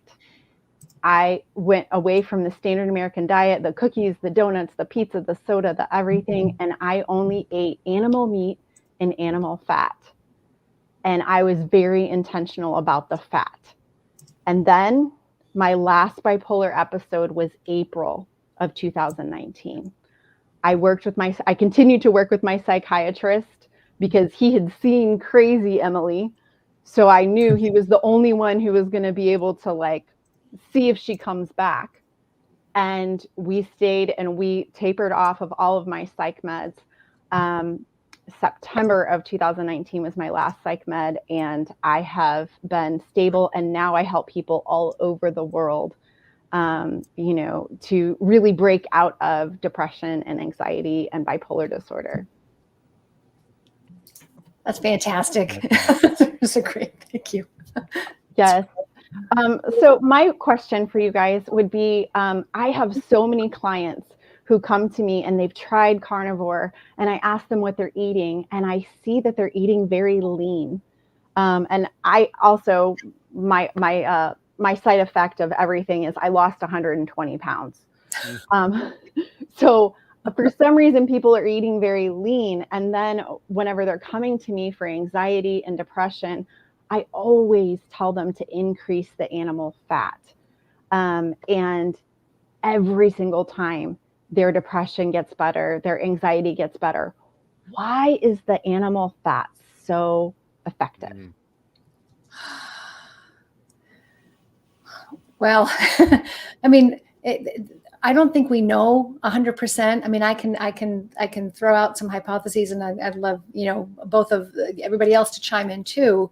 But part of it may have to do with the ratio of protein to fat in terms of supporting the ratio of the molecules that you're taking in that are building molecules, and the molecules they're taking in for energy. And if you have that ratio correct, and some people say it needs to be, even 2 to 1 in terms of the grams of protein to the grams of fat to the grams of protein, a lot of people feel their best when they have that higher fat to protein ratio. So it is more ketogenic that way, but you can get into ketosis eating a low fat diet too, as long as it doesn't have carbohydrate or very little. But there seems to be so there are important nutrients and molecules in the fat that you've been missing out on. There are nutrients in the fat, and so this is something that a lot of people don't think about. Who eat a standard diet, we think of fat as it's just extra calories. All it's going to do is make me gain weight. They don't think about fat as containing vital nutrients. And we cannot live on protein alone. So it's partly getting all the nutrition you need, and partly that ketogenic ratio of fat to protein, especially for mental health, seems to be very important. And some people do need a relatively high ratio. Anybody else want to chime in on that? Yeah, well, if I can jump in, I would just agree with all of that. And what I point out to people is that, fat is not just a calorie source. It is an essential nutrient. It's a conglomeration of essential nutrients. There are essential fatty acids that you have to have for optimal health, or you may even, die. There are essential fat soluble nutrients that you have to have, or you'll be unwell and you can die. Your brain is made out of fat, right? There's 60-70% of your brain, the physical structure of the brain is fat. And so, DHA, EPA, these are major components of your brain. 20% of your brain is DHA. A large portion of your brain is cholesterol. So, without the fat, cholesterol, and these fat soluble nutrients, you simply cannot even build the physical structures of your brain and build and maintain them, let alone run them. Obviously, being ketosis, I think we would all sort of agree that's an optimal fuel for our brain as well. And like Dr. Ede said, you can certainly be in ketosis, but sometimes eating more fat can help that. But I think that the major one is nutrition. Your brain needs nutrients that are in the fats that we cannot get from anywhere else. I think that's a major part of it. Yeah, and I'll just add that I think it's true that we've evolved to eat fat, and we've been eating fat going back, years and years, way before we existed. So that's the first obvious answer. I think what I find is that I try to teach my patients that there are, you have your 3 macronutrients: fat, carbs, and protein, and the fat is the most underutilized source of fuel that you could probably imagine. And the analogy I made previously on a video was this ideal of a fuel tanker. And, honestly, what's wrong with that fuel tanker driver? He continues to fill that little tank with what I would call starch and sugar and grains, right? And he keeps going to the gas station when he has all of that fuel sitting there. Why can't he use that fuel? So when I train my patients to eat keto or carnivore, I'm training them to utilize all of this energy, which is way more effective. If you're trying to get energy out of glucose, the number of ATP or energy that you get from it pales in comparison to the amount of ATP you get from like a short chain fatty acid, for example. So the goal is to utilize this phenomenal fuel source so you'll feel better, have more energy, it's more efficient for your mitochondria, it's clean fuel, it's fuel that's like a solar panel versus like a factory with all that smoke. And when you're talking about mental health, you have to get rid of all that crap once you create it from glucose. Why not use fat fuel instead, which is more efficient? You don't have the byproducts, and your brain loves it. Now, there's things that Dr. Gerogia Ede suggested we don't know. There's things about being in ketosis we don't fully understand. We just know when you're in ketosis and you're using fat as fuel, your body likes it better. So if we can convince people that fat's not the enemy and it's our friend, I think that more people will benefit from using fat fuel. So we still have things to learn, but while we're learning, we don't have time to wait to get all the studies done. We need to heal people today. And we have enough anecdotal evidence and trials that are saying this is the best way to go for most people. Yeah, I really like that tanker analogy. I've sort of used clumsier versions of that. It was basically saying, you go to the gas station, you fill up your tank, and then instead of using that, you stick a cork in it and then just like pour gas in your tank. That's much more. I like that one better. I'm going to have to start using that. But it's so true. You have all this stored energy and you're just not accessing it. And then you go into this lesser tank and it's much less efficient. You have to fill up much more often. It doesn't make any sense. It is a much better way of just living your life. A really interesting way of looking at this was from Dr. Mike Leeds, I believe no relation, and at the Metabolic Health Summit in San Diego last year, and he sort of said, hey, why don't we sort of flip and look at this in a different way? We look at 9 calories per gram in fat. Oh my God, there's all these calories. You're going to put on fat. You're going to store all this energy. But obviously calories don't weigh anything. This is a measure of heat energy, and we don't burn things. We're not a combustion engine. We're not a steam locomotive where we burn these things. We're chemical factories, and we use chemicals. And he sort of flipped it on his head and said, well, which of these calories weigh less? Because atoms have weight. Matter has weight. Calories don't have weight. Room temperature glass of water and a water heated up to 89 degrees weighs the same. It has more calories, but it weighs the same. And so what he said was that fat has 1 gram per 9 calories, whereas protein and carbs have 2.2 grams per 9 calories. And so you have to eat more weight. You have to put on more mass and more matter to get the same amount of calories. And obviously this doesn't go into the whole fact that amino acids are used as structural components and proteins and all these sorts of things, and the hormonal influences these all have. But just looking at this from just a gram perspective, there are less grams per calorie in fat. So it's a more efficient fuel as well, and you put on less weight as well. And so it's sort of an interesting way of thinking about that. Awesome. Thank you, guys. That makes so much sense. Thank you, Emily. Huge shout out to Emily. Emily. Emily's channel is Inner Clarity System. The link is in the description below, and she's done so many wonderful interviews, really helping the hopeless for sure. Really inspiring stuff. Thank you so much, Emily. Bye. Talk to you later. Bye. Awesome. All right. Up next, Mr. Todd Bachnes, the Carnivore Cure. How you doing, sir? How you doing? Good. How are you guys? Wonderful. We're good. Thanks so much for having me on. I just ordered that book. I'm really excited to get it. I've been thinking about that a lot. I was talking to Kerry about some of these things we're trying to connect the dots on, mentally speaking. Yeah, so I guess I'll just give a little story or about my story here and then ask my question. But yeah, long story short, I've fought weight my whole life, real extreme weight. When I was 14 years old, I weighed 600 pounds and fought it my whole life, and at my peak when I found carnivore, I was north of 715 pounds. I was immobile for over 2 years. I had congestive heart failure. I just had COVID that caused congestive heart failure. I was on 5 liters of oxygen. I couldn't get out of that chair. I was stuck in that recliner for over 2.5 years.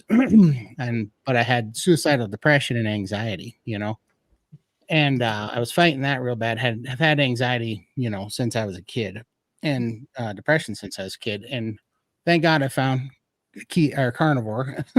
Started off as keto, but went to carnivore, and that was a miracle for me. It got me off everything. It's like I had reactive airway disease too since I was 18.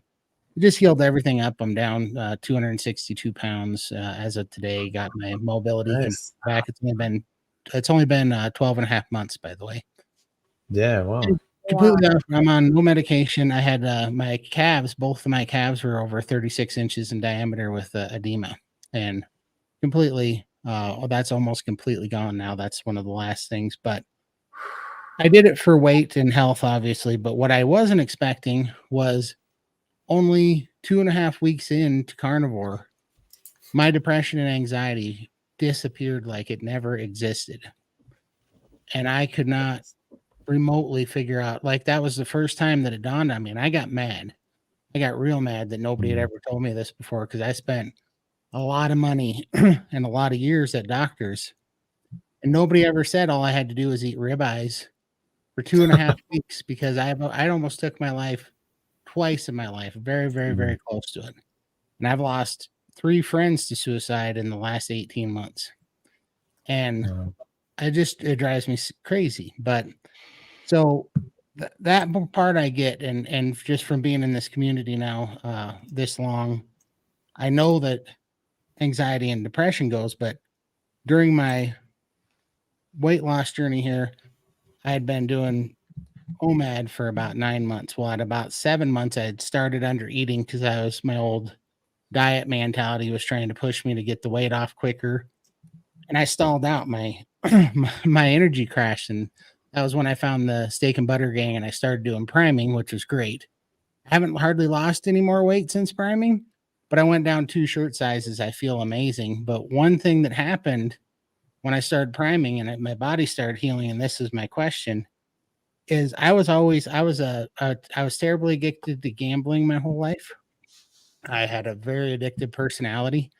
Everything was 110% or nothing. There was no middle road for me on anything that I did. I was addicted to nicotine. I was addicted to caffeine. I was addicted to sugar. I had an extremely addictive personality. After priming and doing carnivore, that's all gone.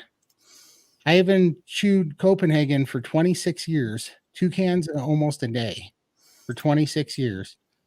And I wasn't planning on quitting. On carnivore, my body didn't want it anymore. It told me I was quitting. And I quit cold turkey after 26 years of nicotine. I mean, I had such a bad nicotine habit, I'd have to sleep with it in my mouth or I couldn't sleep. Wow. I had to sleep with chew in my mouth or I couldn't sleep.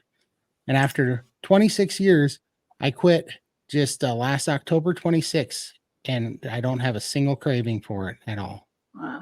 And so I don't understand, but it's almost like the severe, I had like crippling anxiety. I worried. I mean, it was just like a constant tormenting agitation all the time. And I could never concentrate on any one thing. Everything, I just felt behind and out of, like everything was too big, behind, didn't have enough time to do anything, couldn't focus on anything. That seemed to always trigger me to have a very addictive personality to do something, and even on past weight losses, I've lost over 300 pounds twice in my life before and over 200 pounds twice in my life before, just not eating. I'd just starve because I didn't know what else to do. But that was my personality. Everything was 100% this way or 100% that way. Like there was nothing in between. Now that's completely gone. I don't have any compulsive whatever. This is the first time in my life that I quit gambling, several years ago, but it was only on carnivore that the urge went away, that the monkey wasn't on my back anymore. On carnivore, the food monkey wasn't on my back anymore. When people say, how do you know you're not going to gain it back on carnivore? And I'm like, it's simple. Every diet I've ever been on in my life is like one of those movies where you're hanging on by the skin of your, fingers on the edge of the building and you're about to fall. You're losing that's what every diet was like. This diet, I wake up, I don't think about food ever. I could care less. And when I do crave something, it's ribeye, and I can eat all of it I want. And I only get healthier when I do it. I'm growing hair back that I lost when I was 22 years ago, and my hair's growing back, for crying out loud. It's like, I don't understand it. But my question is there a link to compulsiveness and addiction that's basically, is it driven by hormones? Is it, because my testosterone was terribly low before too. My total testosterone was 237. So was it hormones, or what is that link, or was it the anxiety that was making me? Because I know the anxiety was the worst trigger, but it's all gone. I mean, I can't even believe how free I am. I'm not addicted to anything for the first time in my life, and I'm 40. That's me. Can I jump in and say something? So wow. So congratulations, and just so happy for you. It's just miraculous, right? When these kinds of things happen. So we're still trying to understand what there seems to be a very powerful connection between compulsions, addictions, people being interested in alcohol, in nicotine, in gambling, whatever the addiction is. A lot of that, and when we think about it, for years, even before I started studying nutrition, I used to say to my patients who were struggling with addiction, because a lot of people do have an addiction of some kind, and say, people aren't stupid. They do things for a reason. Like they start using these substances. Sometimes they start using them because they're experimenting when they're in high school or whatever. But what keeps people using substances is the substances are useful. They're doing something important. They're stabilizing or balancing something that is dramatically out of balance and needs to be corrected. So, and that's how you can end up with, people, on uppers and downers, sleep medicine at night and some stimulant in the morning and something to relax in the afternoon and all, and antidepressant and a mood stabilizer, and, one thing after another gets piled on. You're trying to stabilize something that's out of balance. And when you change your diet in these very particular ways, when you give the brain everything it needs and you stop giving it things that are destabilizing your brain chemistry, sort of burning out your dopamine circuits and, causing inflammation and oxidative stress and all kinds of damage inside the brain and disrupting your GABA and this balance in the neurotransmitters in the brain, GABA and glutamate, sort of the brain's gas pedal and the brain's brake pedal. All of that is thrown off when you're not eating the right way. If you're eating the right way, your brain's operating system changes. The cells start working properly, everything comes into balance, and you don't need that outside stimulation anymore because everything's okay. And so, like, I noticed for myself when I did pure carnivore, and which I don't do right now, though I'm heading back in that direction gradually. I'm probably 95, 98, depending on the day, right? But there's a huge difference, and I'm curious what you think. There's a huge difference between even almost carnivore and actual full carnivore. There's a big difference, and huge. And I think a lot of people don't appreciate that. There's a cliff that you drop off of when you leave carnivore and go to regular keto. So I've struggled with food addiction my whole life and weight and things like that. The only diet that has ever completely quieted my sort of preoccupation with food, that's kind of what am I going to have? What can I have next? I wonder what I'm going to, that sort of little voice that's there. Keto works wonders for that voice, but it doesn't completely quiet it. Only carnivore completely took that voice away. I used to think that was just who I was. So, this is the thing, is that these addictions, I think they're there for a reason. They're serving a purpose. And now you're giving your brain everything it needs, and you've stopped injuring it with these things it doesn't need that are damaging. So your brain's okay now. You don't need those things anymore.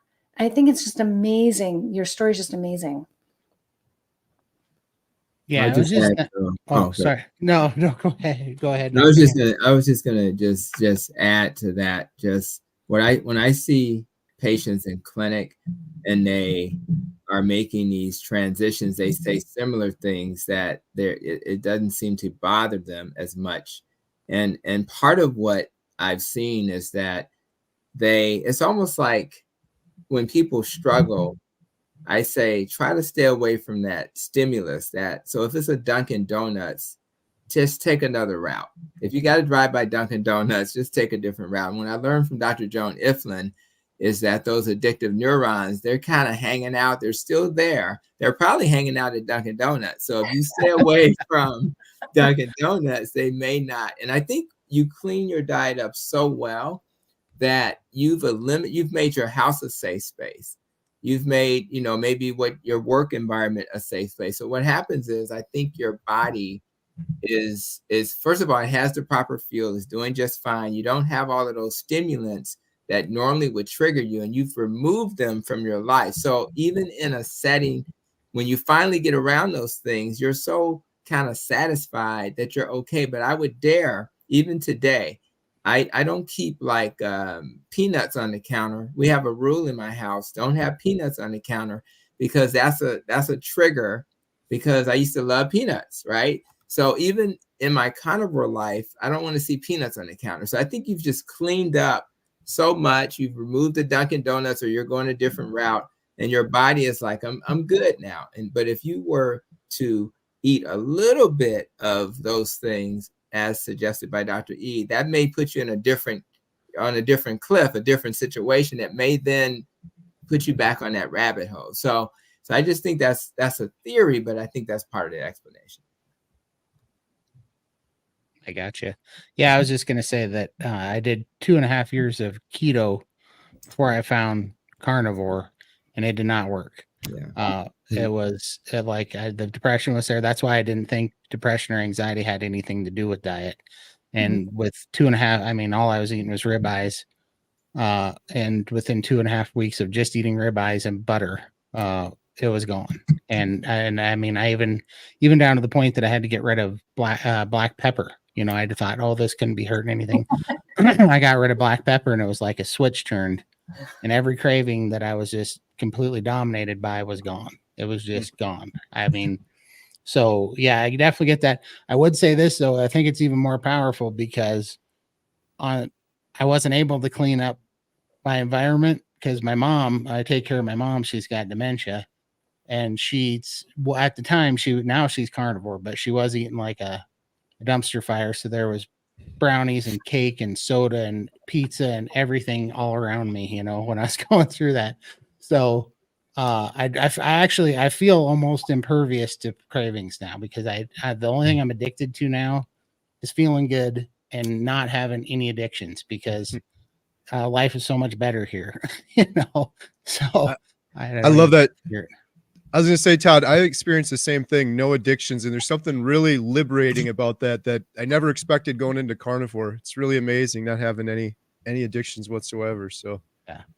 Thank you, Todd. Todd's at the Carnivore Cure. He's got an awesome YouTube channel. Helped out Bill Not a lot, doing some really good interviews over there too. So everyone go check out Todd. There's a link in the description below. Thank you, Todd. Appreciate it. Thank you so much. Talk to you. I was just gonna add to some of that as well. It was just to say that you know, I've noticed that as well. What Dr. Ede said, there's a big drop off from carnivore to keto, and that's, I mean, people always say is to me is that, wow, you're so disciplined and this or that because you only eat meat. I'm not disciplined. It takes zero discipline to do exactly what you want to do, and I have absolutely no interest in doing anything else because there is that drop off, and I don't like it. And so even when like spices, we got some like, you know, biltong, and which is like a South African sort of dried meat. It's delicious, but when they make it, if I don't make it, there's like these little seasonings on it. And I had some of that. It made me feel like crap for the rest of the day. I'm like, okay, I don't want that anymore. And even though it's delicious and it's almost entirely meat, just with a bit of spices, it didn't make me feel good. And so I don't want it anymore. So even that meat, I'm not going to eat that because it has some spices in it. And so, you know, that's why I sort of tell people, like, you know, that getting rid of those last 5% of vegetables and plants gives you 95% of the benefit. It's such a huge difference, and that's really amazing. You just ate pepper, and that or took away pepper, and that made such a big difference. You know, I've seen very similar things too, and I do know of you know, some studies that, like in alcoholism, when people are like detoxing from alcohol in a hospital setting, that you know, different sort of groups would put them on a ketogenic diet and just a standard diet. The ones on a ketogenic diet actually had an easier time withdrawing from alcohol. Subjectively, they said it was easier. They didn't have as many cravings, but also objectively, they needed less benzodiazepines to keep them out of the DTs. And so that there's something going on there, as Dr. Ede said, where this is affecting your neurotransmitters and receptors that in a positive way, that's allowing your brain to work and function normally, so that you don't need these substances in the first place to normalize yourself, which I think is amazing. And it's just something that it'd just be very interesting to see, you know, where that comes in the literature, to find out the exact mechanisms on how that works. Absolutely. Yeah, it was nothing short of a miracle for me. I didn't see it coming. It just happened, you know. But yeah. I sure appreciate it. Thank you all so much. Thank you, Todd. Have a good night. Yeah. All and, right. and Tony, like, you talk about the peanuts on your counters. If my parents do carnivore, they've been doing carnivore for maybe 6 months less than I have, you know, they sort of came on a bit after that. Same thing, you know, my dad just will just, if there's something sort of there, if there's like almonds or something like that, he's just used to just grabbing some almonds and eating them. And like, he just doesn't even think about it. It was just sort of grab them. And I mean, we were at a family function sort of within the first year that I sort of went on this, and my mom was putting out some like veggie platter. I mean, why would you? But she did. And, you know, for other people to eat. And I remember just sort of walking around, you just automatic habits. I just picked up a piece of cauliflower of all things and just started putting it in my mouth, started chewing it. My mom's eyes went wide. So I kind of like what? And she's like, "You're eating poison." I'm like, "Oh God." When I'm like spitting it out. Like, it was just this automatic thing. You don't even think about it. now I don't have those automatic reactions anymore, but it's so easy, especially in the first little while, that you just see something. Oh yeah. And you just go into automatic pilot, and you just grab a handful of peanuts, you grab a handful of almonds, you go cauliflower. Like, why eat cauliflower? It's like, it's never been appealing to me. It was just something to do, and you're just used to doing it. And so, yeah, it's very interesting when you get out of those patterns of addictive eating, where you're eating for the sake of eating. You're eating because you're bored and you want that sort of that tactile experience, as opposed to like you need food, which is very strange that we gone into, that we can even get into that in the first place. But it's very nice to be outside of it. Yeah, absolutely. And it's like going to the theater. It's hard to go to the theater without popcorn, right? I mean, it's a big. I know you're in the theater, Kerry, and thankfully you have some, carnivore snacks. It's hard to go to a Cubs game in Chicago without getting a hot dog, right? So it's just social, it's cultural, and I think once we kind of change the culture, and we've done that in our family, so we kind of know what that plate's going to look like. Is different, but it took years to get to, and it started with the emotion of my mom being upset because I'm not eating her dressing. I mean, she really was like, you can have a little, because she put love in that dressing. So it takes a while to get past that. And now she knows I don't want my baby. She still calls me her baby. I don't want my baby to be sick at night holding his stomach, because if I eat her dressing, I'm going to be up at 2 a.m. So she's kind of compromised, and that's where we are, but it takes time. Yeah. So say, Kerry, with your movie theater, you poisoning people with popcorn, or what do you guys I love that this came up. Yes, but we have pork rinds and grass-fed beef sticks. But I love that you said that, Dr. Hampton, because that was prior to carnivore. Every single night I tried the popcorn because I wanted to make sure it was good for the customers. So I've had to physically restrain. Yeah, that's why. I just want to make sure quality control. I just want to make sure for them, right? For them, right? Yeah.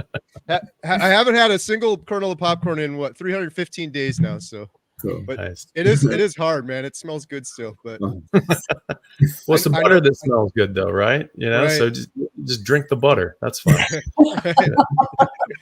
I know how I'll feel if I have any of that popcorn. So. I love drinking butter. What's up, everybody? Hey, buddy. Speaking of drinking butter, JT, welcome. Let's go. Yeah, JT. Nice seeing you again, Dr. Chaffee, Dr. Tony, and nice seeing you, Dr. Ede. Hi. Hi. Good to see you. I love the hat. Thank you. Thank you. Just a brief background on how I got to carnivore. I was in the music scene, and along with that comes a lot of bad decisions. I was going to a lot of parties. I was drinking a lot. I was smoking a lot. I was eating all the bad foods. And that led me to having terrible, terrible IBS. And I couldn't even perform anymore on stage without my gut just feeling horrible. And I could tell that my gut problem was leading to depression because I felt so alone, like there's hundreds of people, having a good time. They're dancing to my music, and it felt good, but it felt like nothing when I felt like crap, and I felt alone up there, and I had to quit. And I left that whole scene. I left all those old friends, and it kind of got worse because I was just by myself then. And I said, I got to do something. So I quit the soda, I quit the beer, and I started losing a little weight, but I still was just terribly depressed.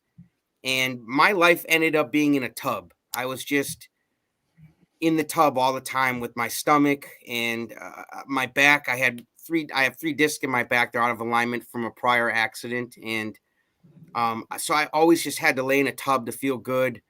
And I suppose the eating the food wasn't helping and all that, but I got to a point where I was just living in this tub and my world was so small. And I don't feel like that word depression really can describe how dark of a place that me and other people have been in. It's just a word, and it never can describe how dark things can get. And luckily, though, my coach says that the worst things that happen to you in your life set you up for the best things that ever happen to you. And I'm a firm believer in that, because I found carnivore, and I was subscribed to Kerry's channel, and I saw him start doing carnivore, and he was jumping around like a 7-year-old. And I said, wow, what the heck happened to this dude? He was huffing and puffing in all his videos before, and now he can't sit still. So I said, I want some of that action bad right now. And so I just cannonballed right into carnivore. And the first 7 days were kind of rough with the cravings. I wanted everything. I wanted Kit Kat bars, I wanted Pizza Hut. It was terrible. But after I got through that first week, I felt so good. And then after my first 30 days, on day 27, I stopped smoking cannabis. My sleep apnea went away. My IBS went away. My depression went away, all within the first 30 days. I was a completely brand new person by the next month. And I'm just forever grateful for hearing about the carnivore diet. So that's why I appreciate all of you on this panel right now for helping get that word out, because I know it's going to change someone else's life and they can get out of that dark cloud that some of us live in with depression and anxiety. Thank you. JT, do you think, should we tell them what we did this weekend too? Do you think we would have done that while we were depressed? No, yeah, I wouldn't have felt good enough to even make the 2-hour drive to you. I would have needed a toilet every 15 minutes, man. I'm just, Just real quick, JT and I, this on Saturday, he came over and we went knocking on doors of strangers' houses, asking if we could go inside and cook them a carnivore steak dinner. And we just did a video. The video's out on the channel. So it was entertaining, right, JT?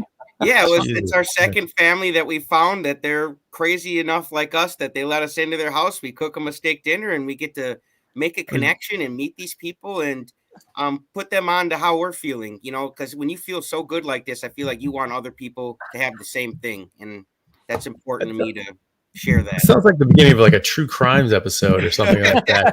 These people would get in their house. Let's say they'd cook them a nice dinner. When they got in, they tied them up and killed them. Yeah. We did a live stream just before Dr. Chaffee, and I said at the end of the live stream, if you don't hear from us in like 3 or 4 hours, send someone looking for us. Yeah, so maybe check the jail. If we're going around Very getting arrested family, for suspicious behavior. They were great people, and it's so worth it because Azael, the guy we met, he wasn't feeling good, and he started kind of like me. He started cutting out the alcohol and the soda, but he's not feeling good. I was like, that's because we're still eating the junk, brother. Like, you can cut out alcohol, you can cut out soda, but if you're still eating the junk, you're just setting yourself up for failure, in my opinion. So we have to, and carnivore totally helped me change my paradigm. You were talking about grabbing the pecans and stuff. Like I don't have those types of cravings anymore for any junk, and it's so liberating. So, and it's a paradigm shift that needs to be made. And without changing your paradigm, you're just going to keep having those same routine actions that you always have, eating to eat and sabotaging yourself with how you feel. Absolutely. All right, JT, do you have any questions for the panel? Absolutely. Before I ask my question, I have to put on the proper hat. Oh no. This is my dad's hat, Dr. Tony. I put it on for you, buddy. I appreciate you, man. My question I had, it's important to me because I feel like my gut health led to my depression. And so I just wanted to ask, how does gut health relate to mental health? And how can nutrition impact that relationship? Because it's so important to me. I feel like that's what led me down that road. So if you guys could talk about that, that'd be awesome. Yeah, I think all three of us will have something to say about that. It's that's your first defense. Your gut lining is your first defense against the outside world. And so when you swallow a food and it goes down this tube through your stomach and then this tube, it's still not in your body yet. It's still outside your body when that's inside. So, and then the cells that line your intestines and the microbiome too helps with this. They break down the food and then they decide what's going to get in, what should stay out, what needs to just keep traveling along towards the exit, right? So that's your first barrier, and it also the membranes and everything's got to be nice and healthy for this to work properly. If your gut isn't healthy, especially the lining of your gut isn't healthy, then the wrong things are going to get through. And so you're going to absorb things that you shouldn't be absorbing, and you might not be able to extract everything from food that you need So you might not be getting in everything you need, and you might be getting too many things that you don't need. Crossing that is basically your defenses are breaking down. So then everything can just kind of wander in willy-nilly into your bloodstream, and the blood flows through the brain, and as these potentially risky molecules that aren't supposed to be getting into your bloodstream, they're circulating through your brain, they can damage the blood-brain barrier, which is supposed to protect the inside of your brain from anything potentially risky that's in your bloodstream. So anything that can break down your gut lining can also break down the lining of the blood-brain barrier. So just everything kind of becomes, you don't have your natural protections in place. And then, the other thing is that, and this is, I think, less well understood, and it's not really the focus of my work, but the microbiome too plays a role in breaking down your food and deciding, it's a part of that barrier. And if you're not eating properly, parts of the microbiome, the wrong parts can die off, and you can get this imbalance in your gut bacteria that could also be playing a role, in how you feel. And everything is communicating with everything else. So the microbiome and every part of your body is communicating with the brain with chemical signals, and directly through the nervous system, through this giant nerve, the vagus nerve that connects your brain to your gut, and through hormonal signals and neurotransmitters. So everything is sending a signal to your brain saying something isn't right here. And if you get inflammation down here and all kinds of things down here, you will also have it in the brain as well. So everything's so connected that it's difficult for the brain to be healthy if some other part of your body isn't. So a lot of people who have gut issues also have brain issues. There's a really strong, these often go hand in hand, and it kind of makes sense that they would. And I think there's still a lot to learn about this, but so many of my patients will say, well, my depression began after a course of antibiotics, or my anxiety began, after I had that gut surgery, or whatever it was. That the gut seems to go first for a lot of people, but that's probably not enough of an answer. Other people want to chime in with other pieces of the puzzle.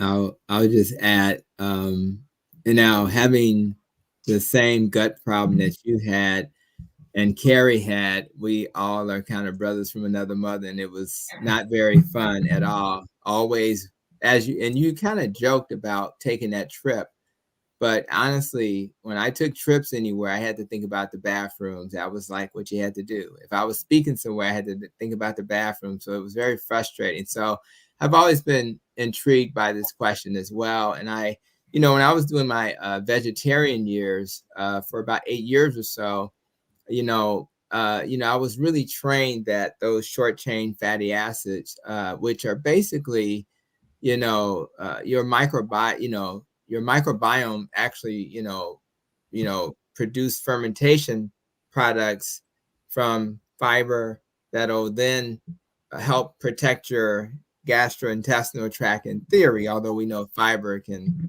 irritate your gastrointestinal tract. Yeah, but if you think about something like beta hydroxybutyrate, which is one of the ketones, if you're in a ketotic state, you're likely to have an abundance of that. So it kind of helps to explain why the microbiome, which may be completely different for a person who's plant-based versus a person who's more carnivore, but it doesn't matter because that carnivore is getting all of this short chain fatty acid, which is protecting the lining of the intestine anyway. So, because I always was intrigued by why is my belly so much happier with the ribeye and the ground beef and things like that. And I think part of the explanation is that you're getting short chain fatty acids, not from fiber and fermentation, but you're getting it from your diet. So if you can get it that way, let's cut out the middleman and just put it in the gut that way. And I think so again, we're still learning, we're still growing. There's not a ton of research that we can lean on in the microbiome space because some of that research is not in the test tube, it's not done on humans.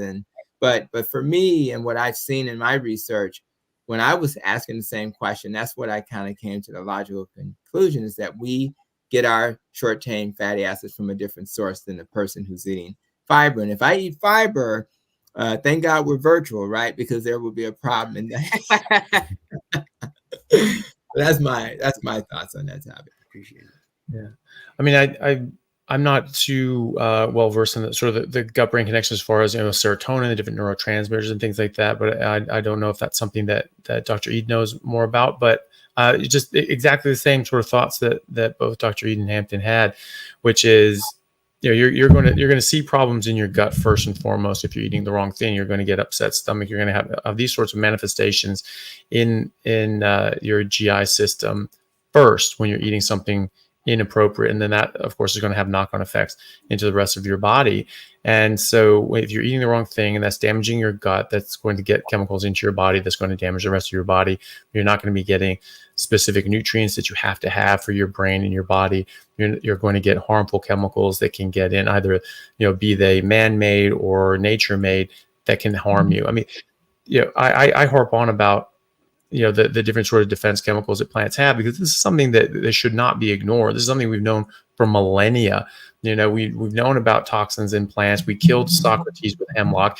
We had different sorts of poisons from plants. We knew these things were toxic, and we had different ways of reducing the toxic load in the food that we ate, by fermentation, by cooking, by different sorts of processes like nixtamalization for corn.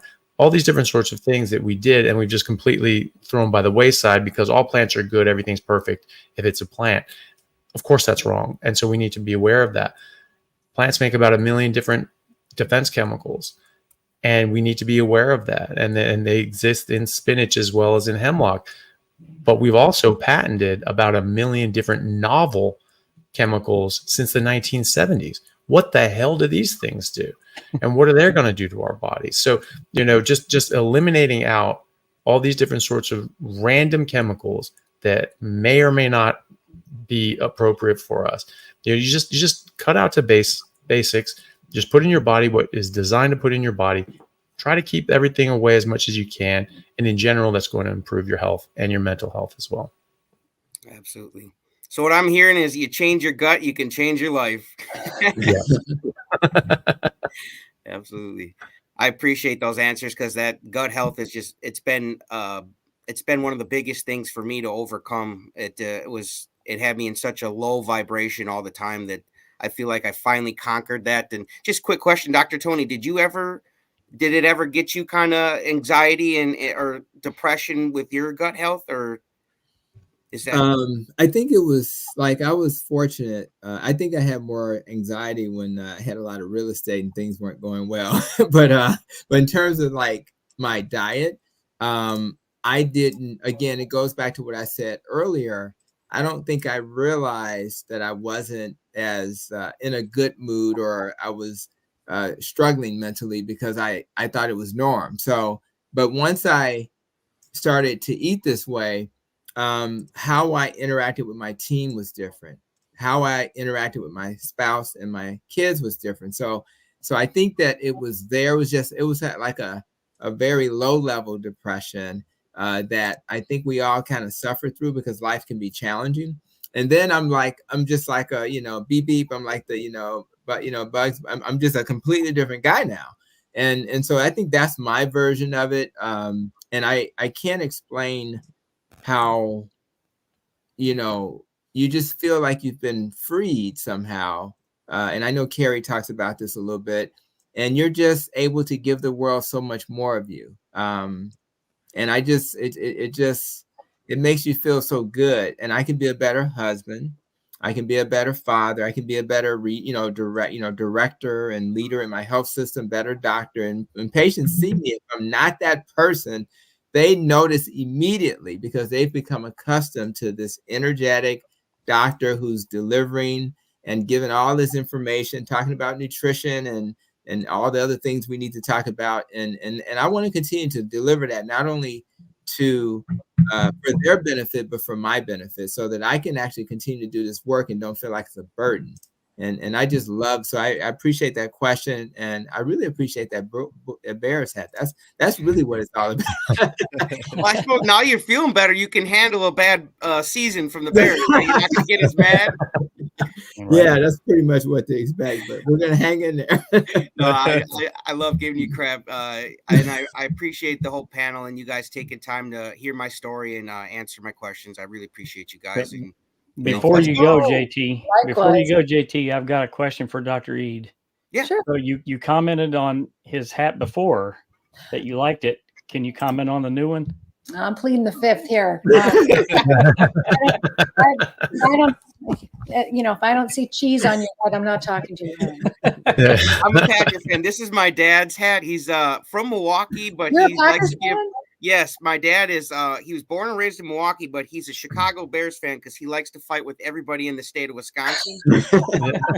So I told him, I said, let me borrow your hat. I'm going to be having Dr. Tony, getting to talk to him. So I said, I want to give him some crap and have some fun. So. But I appreciate you, Dr. Ede. Nice meeting you. And Dr. Tony, Dr. Chaffee, appreciate you guys. Adam. Thanks. Thank you, JT. Shout out JT. Appreciate There's you. a link in the description below to JT's channel. Poco Moonshine Family is doing a lot of good interviews with other carnivores. See you, buddy. Let's go. See you. Bye. Awesome. We have one more guest. Jeff DeProsperous. How's it going, sir? Yeah. Very good. Can you guys hear me? Yeah. Yep. Looking good. Sounding good. How you doing? Awesome. Thanks. I'm doing all right. A little bit of a panic. I had a little bit of technical difficulties, and I had a busy day. But I'm here, and I've listened to this entire event on and off with my technical difficulties the entire time. So I just want to say hi to Dr. Ede. It's a pleasure meeting you. Likewise. I haven't ventured into your book yet, but it's on my read list now. So thank you for having me on. I want to say hi to Dr. Hampton and Dr. Chaffee. You're like my two favorite YouTube doctors. So I'm really privileged to be on with you guys. And once again, and Adam and Kerry, you guys are my YouTube best friends. You guys know that. So thank you. Thank you for having me. Oh, nice. Absolutely. Yeah. Thank you for coming, Jeff. We're looking forward to hearing your story. All right. Definitely. Is it my turn now? Yeah, absolutely. I just want to say hi to my subscribers too, because I was trying to get this stream from my channel, and I don't really care as long as it's being streamed from somebody's channel, right? And it was on everybody's channel because we just got to get the message out. But just apologize, and I told them in a panic, just tune into Kerry or Adam's channel to catch this, and we're smooth sailing now. So I just want to say hi to my subscribers. I'm going to introduce myself a different way. I know Dr. Anthony Chaffee knows and Tony Hampton knows I have a new mantra. So I introduce myself a little bit different, Kerry and Adam, but to Dr. Ede.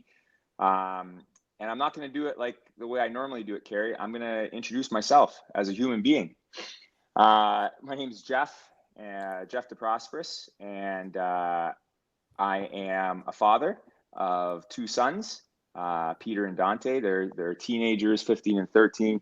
And I have a beautiful wife that I've been married to for 24 years. We've been together for 24 years. We've been married for 17 years. I have a mother. I have a sister. My father just passed away like 4 months ago. I am really tight with family. I love my family. I've been a high school phys ed teacher for 21 years. I am a former varsity soccer player. So I really relate to Dr. Anthony Chaffee because he's a big time athlete, and I always wanted to be a professional athlete. I played university soccer for 2 Canadian universities. In my graduate year as a teacher at one of the universities, we won a national championship, best team in Canada, and I was very privileged to be on that team, and I was rewarded an academic All-Canadian playing on that team. I'm very passionate about, I have a kinesiology degree, 4-year kinesiology and physical education degree. So I'm very passionate about health and fitness and well-being, and I always have been. Like I said, I've been a phys ed teacher for 21 years. And in terms of me venturing onto the carnivore diet, that happened about 22 months ago.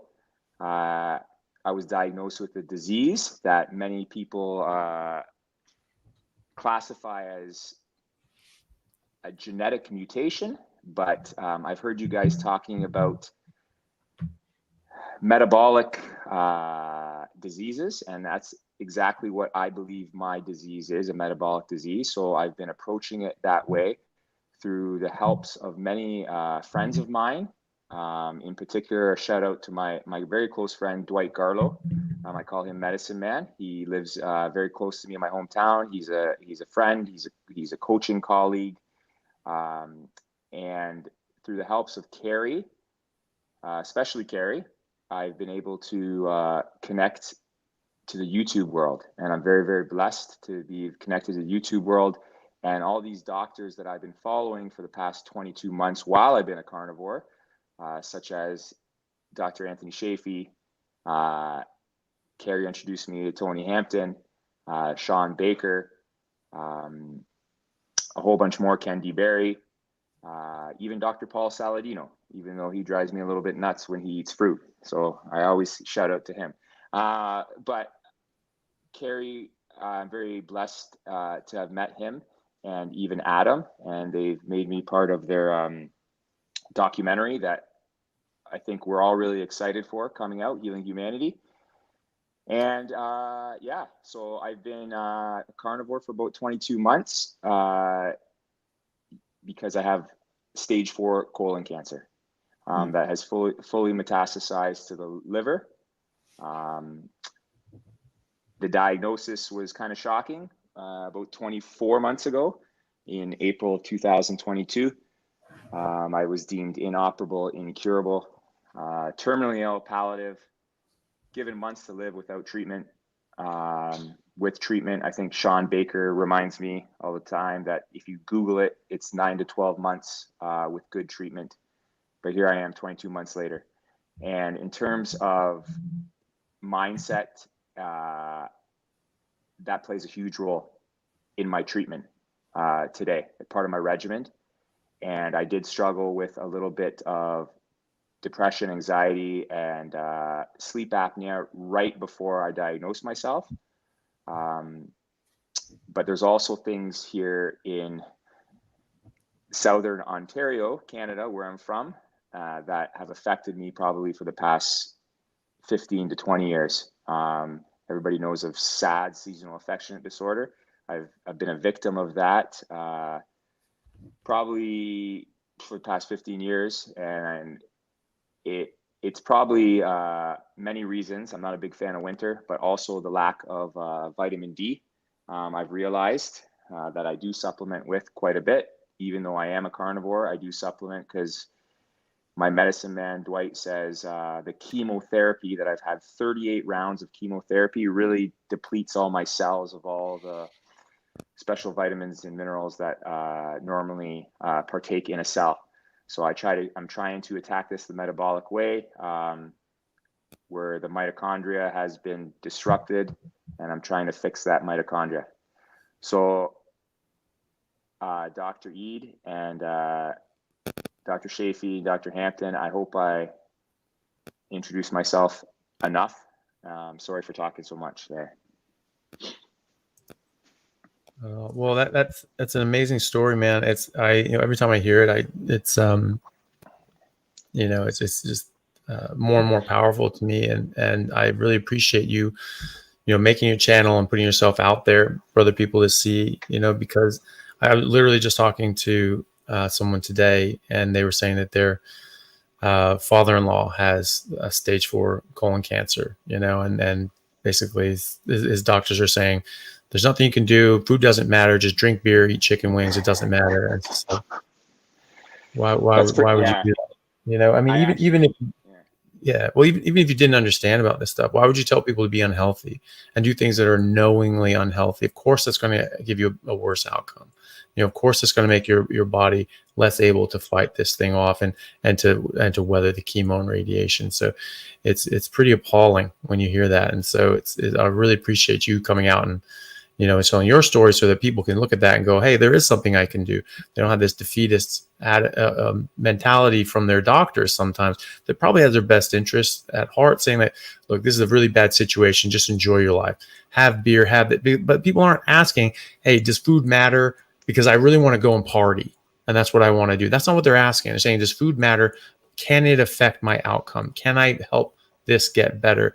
But, some people hear that and say, like, yeah, just go party, go to Ibiza and just go wild. It doesn't matter.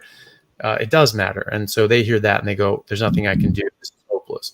And so, I think you give a lot of people a lot of hope. And so I appreciate that. Thanks, Dr. Chaffee. And I hope that person you were talking to is listening tonight, because I just want to say to them, the doctors kind of told me that too. Have a beer when you want to.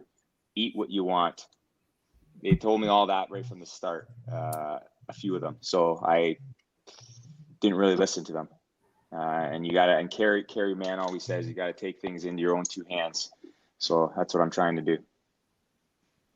I'm curious, Jeff, if you could just briefly speak to not just the fact that you've added all of these months of life and all of this time with your family. And I can only imagine, I've seen your channel and the things you share, but could you just speak a little bit about not just longevity, but the quality of your life, what it's like to eat this way and what it means in terms of what you can do now that you most people in this situation, if they're here, can't do? Yes, that's a very good question, Dr. Hampton. And I the word longevity, I actually was going to bring it onto Dr. Chaffee's podcast tomorrow morning. It's morning for me. I think it's going to be night for you, Dr. Chaffee. So I'm going to go to bed thinking about you, and I'm going to wake up thinking about you, and then we're going to be on. So the longevity thing, because I look at, and when you ask that, Dr. Hampton, I look at, like, not only, when I ventured into the carnivore diet for the purpose of healing me in terms of my disease, I started to really understand the benefits of living a life with longevity and purpose and meaning.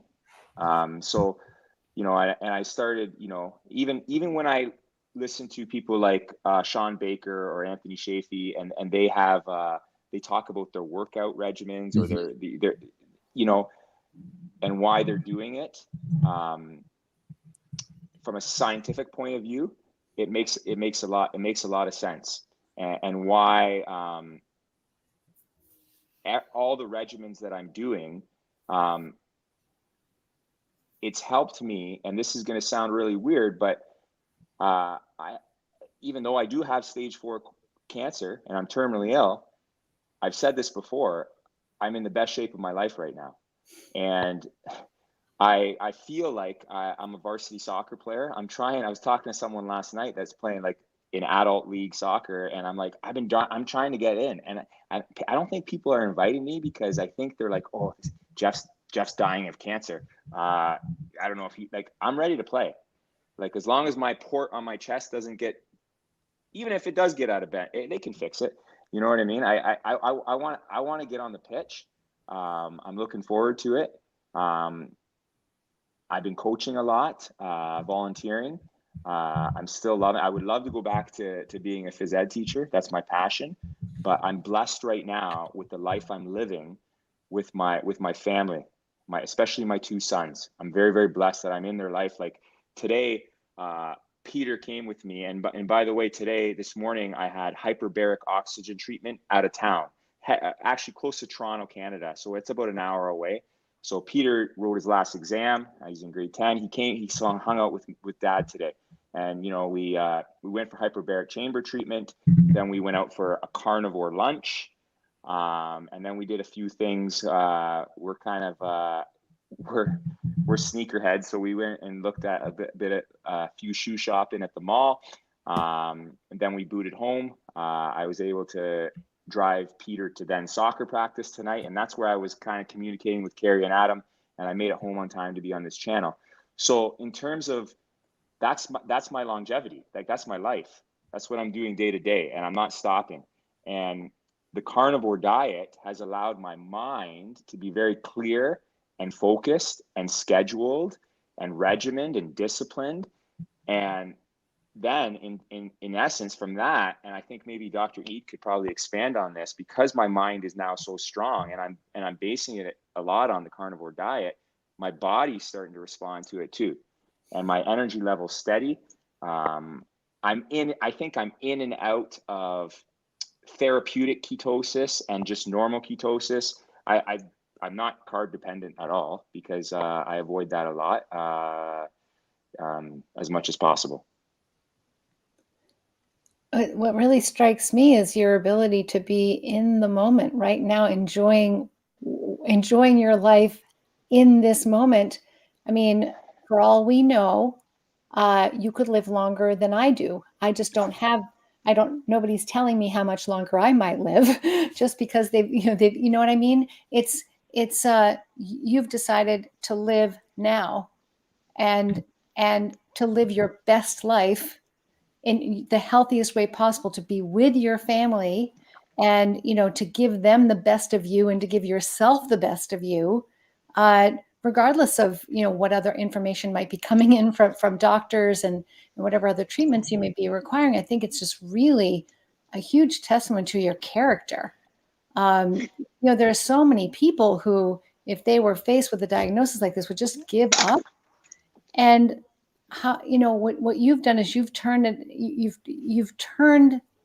your life into this beautiful, I mean, I just am really, really moved by your story, because it really does say something about who you are, because there are so many people who would just take that diagnosis and give up.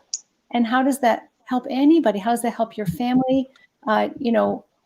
All of us want to be our best selves, regardless of, of our health status or how old we are or what diagnosis we may be living with. I mean, I think it's just amazing. And you can hear the wellness in your voice. That's the thing. I mean, most people who are, who have a serious diagnosis, a medical diagnosis, you don't hear that joy, that just love of life and love of your family in your voice like this. It's just, you can feel it. And so you're doing something right that clearly from looking at all these comments here in the thread is really moving to people. And it's really, you're giving of yourself to others, everything you have. And, I think that's going to be healing as well. I think it's really therapeutic, not just for everybody else, but for you too. Thanks, Dr. Ede. Just listening to you, I tried to hold back there because you got me a little bit teary-eyed, and Kerry's seen it before, but I held back and you made me smile. Thank you, Dr. Ede, for recognizing that. I just, I see the world my eyes see the world as a different place now. And everything that, any stresses in the past, they don't affect me anymore. And I'm learning to just enjoy life and keep my cells healthy and calm. I'm trying my best every single day. So I think, and thank you for saying I sound and look pretty good. I think I feel good. I look good. I remember back when I first did my first video, and it was the 24-hour live event. And Dr. Chaffee, you gave me, you spoke to me at that live event after viewing my video I sent to Kerry, and you said there's going to be people out there in the world that are going to try to go at you still, and negative people, and I just got to try to block those people out. And you know what? At the beginning of me, especially going off work, everybody was pretty empathetic, sympathetic. But now it's like, we live in a horrible place sometimes where people, like human beings, it's human nature to judge. And, there's even people I hear, and I try not to keep it in my head too long. There's even people at my school that think I'm faking cancer because I've been told this, because I look so healthy, and I'm going on vacation with my family, and I'm doing push-ups, and I'm exercising, and I'm doing this. And this is the kind of thing that, when we're here to talk about you know, depression, anxiety, and mindset. I remember what Chaffee said, and I forget about those people, and I don't care about those people, and I avoid those people, right? Because I don't need those people in my life right now. And they want me, those people, I don't know if they want this, but I feel like they think I should be weak. I should have no hair. I should be withering away, losing weight, not being able to get out of bed. I think that's the stigma they put on someone that has the disease I have. So, you know, Dr. Chaffee, I'll never forget that advice you gave me from the beginning. There's been the odd person on YouTube, my subscribers wanted, but Kerry said those people are probably like AIs. They're not even real people making comments, but mostly everybody has been. Not only am I helping a lot of people, I'm receiving tons of emails. Kerry knows it, like emails a day, messages a day, that I'm helping people with stage 4 cancer. Which that's why I made my YouTube channel, and but it's good for me. Then they give me comments about, you know, how inspirational I am and everything, and it's good for my mindset. So I try to surround my world with all those types of people to keep it going. And Dr. Ede, I sorry, Kerry, is it question time now? Yeah. I think I drive Kerry nuts because I take over his job. No, you're doing good. Go for it. Like Dr. Ede, I've been trying to really work on mindset, and JT was just on, and I think he speaks of a coach all the time. So I try to bring these coaches in my life. And I've been listening to Bob Proctor lately, and that happens to be JT's coach, and he was all very excited about that. And that was just by fluke.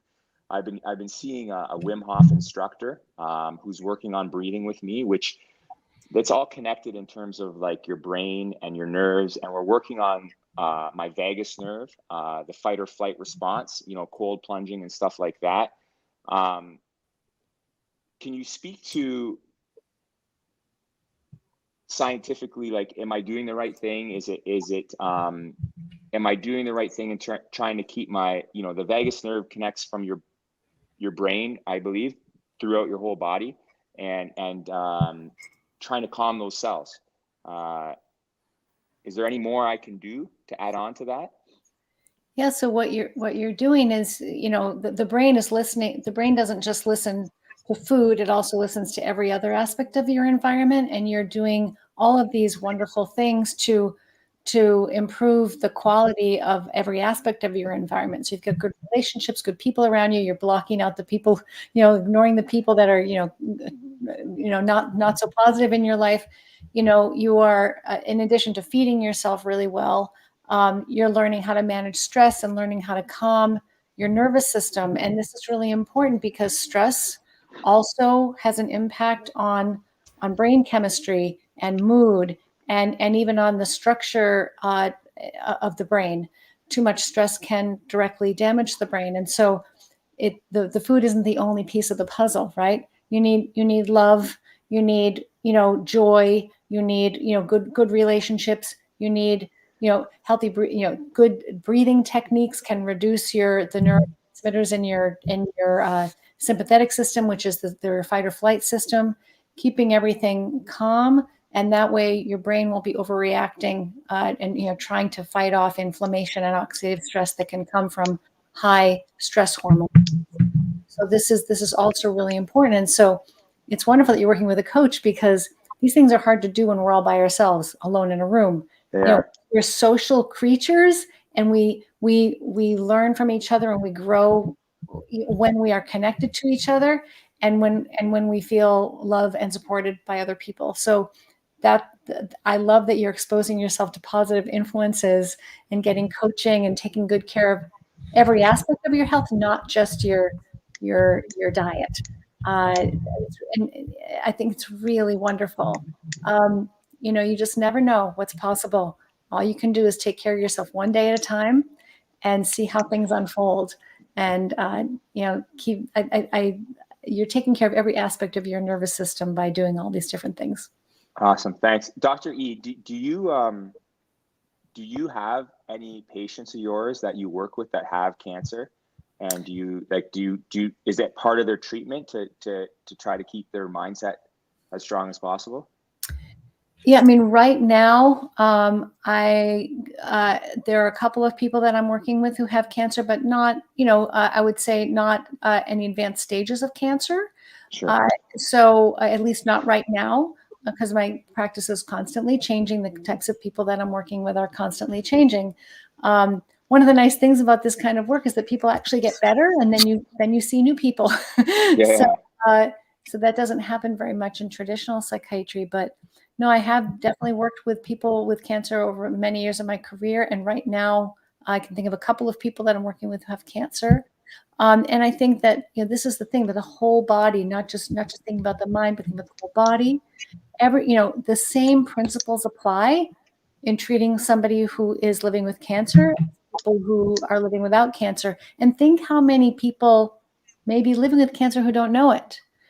So you have this information, but there are a lot of people in the world who may have cancer and not know it, or may have some other kind of a serious illness and not be aware of it. And so no matter whether we have that information or not, taking good care of ourselves emotionally and physically, environmentally, with our relationships, and stress reduction, and avoiding substances, and eating well, and all these other pieces are always important, no matter what is going on for us. So none of those other things we should take care of ourselves no matter what. And I think that the people that I'm working with who have cancer are people who are, of course, they're coming to me because they want a different way forward. So these are not your average people. These are people who are looking for a different way to live with the illnesses that they have been diagnosed with, and hoping that they're going to improve as well. Yeah, that's awesome. I overheard you earlier when I was in and out of this event talk about your secret weapon being carnivore, when you have to get to it, the carnivore diet, which is super awesome. I love to hear that, because with the carnivore diet, I've been watching lots of videos about like how it's great for kids with autism, with kids with mental illnesses and stuff like that, and obviously great for me. Above and beyond the carnivore diet, you as a psychiatrist, do you ever prescribe any pills to help the mind that in terms would benefit the body, in terms of trickling down to what I'm doing with, like, is there anything that I should know of that may benefit on top of the carnivore diet? Natural pills, like I am a little bit part of my regimen is and I do live in Canada, so it's legal over here. Cannabis, THC, mostly CBD to get me into a deep sleep, because my friend Dr. Dwight, he tells me I need to make sure I'm resting and I'm sleeping well, in terms of really trying to heal that mitochondria, right? So mostly CBD. I have ventured in a little bit to THC if I really need to get to sleep. Do you ever, I don't know, like, you're in the States, is that brought up a lot? I know Canada is a little more liberal, I guess, in that sense. Well, a lot of these, a lot of cannabis products are legal in many states here, and I know that they are in Massachusetts. It's been for a number of years now. So when I worked on college campuses is when it started to become legal to use medicinal products. I personally have never prescribed them or recommended them, just because that doesn't mean that they can be beneficial. I want to make that really clear. The reason why I don't is that I choose to focus on food. So I choose to focus on nutrition. So that's simply the focus of my work. And so it doesn't mean that they can't be useful. I just don't have the experience. Gotcha. So that's what I want to let you know. Yeah. Okay, sounds good. I'm currently trying to do some research, because Dwight has talked to me about it, and he's going to do more research about RSO. I'm not sure if Dr. Hampton or Dr. Chaffee has heard of RSO. I think it's Rick Simpson oil is what it stands for, to treat cancer. And Rick Simpson oil is extracted from THC. So I'm trying to do more research on that one. I always try to pick the experts' brains as much as possible. I know, like Dr. Hampton, especially your presentation with me and Kerry, it was amazing because you had a list of things, and I've picked and chosen a few things, including like a parasite pill that I just actually started taking this week. So sorry, Dr. E, I didn't mean to put you on the spot there. I just wanted to. Oh, no, not at all. You can ask me anything, and I just sounds good. The experience to share. Yeah. Excellent. Thanks. Real quick, Kerry, we have a bunch of super chats that we're probably going to have to get to. So are we Speed ready round? for Q&A? Yep. Sure. Cut me off. and Jeff, you're welcome to stay on if you want to. I know you're the last individual. I'll stay on. Sounds Okay, good. cool. Thanks. We'll try to go through these pretty quick because there's a whole bunch of them. Really appreciate everyone who's watching, by the way. Dr. Ede's book, Change Your Diet, Change Your Mind. There's a link in the description below. There's a link for everyone that's on the screen right now, including Jeff's channel. So make sure to go subscribe and check all of them out. The first one we have here, Annabelle, the Happy Carnivore. Carnivore switched off atypical anorexia in 2 days. That's amazing. Wow. Wow. Sandra McDougall, $15 super sticker. Thank you so much. Any super chats we get go 100% towards our documentary, so we really appreciate that. $2 from Southern Joe's. How much fiber is essential? That much. That's a good one. Speed round, like it. A bit wrecked, $10. How effective are these dietary interventions on personality disorders? They can be helpful. They're I think, along with certain types of psychotherapy, they can be very helpful, especially in the reactivity that can happen with certain types of personality disorders. Absolutely, can be very stabilizing from within. Thank you, Anthony. $50. Thank you so much. Nura Jimenez, question for these awesome doctors. Is it okay that I downgrade to ketovore at times, but definitely no junk or seed oils, just sometimes with seasoning on my meat, coffee, butter, whipping cream, MCT8? Thank you for what you do. At least keto, not Cheeto. Yeah. Well, look, it's obviously better than the alternative, but it's, you'll see in yourself, if you try adding something in and you see it affecting your health, you just be aware of that. And if that's okay for you at that time and that fits your lifestyle, then that's great. You always have that baseline to go back to. You can always go back to just pure carnivore. I choose to live there because I just like feeling my best all the time.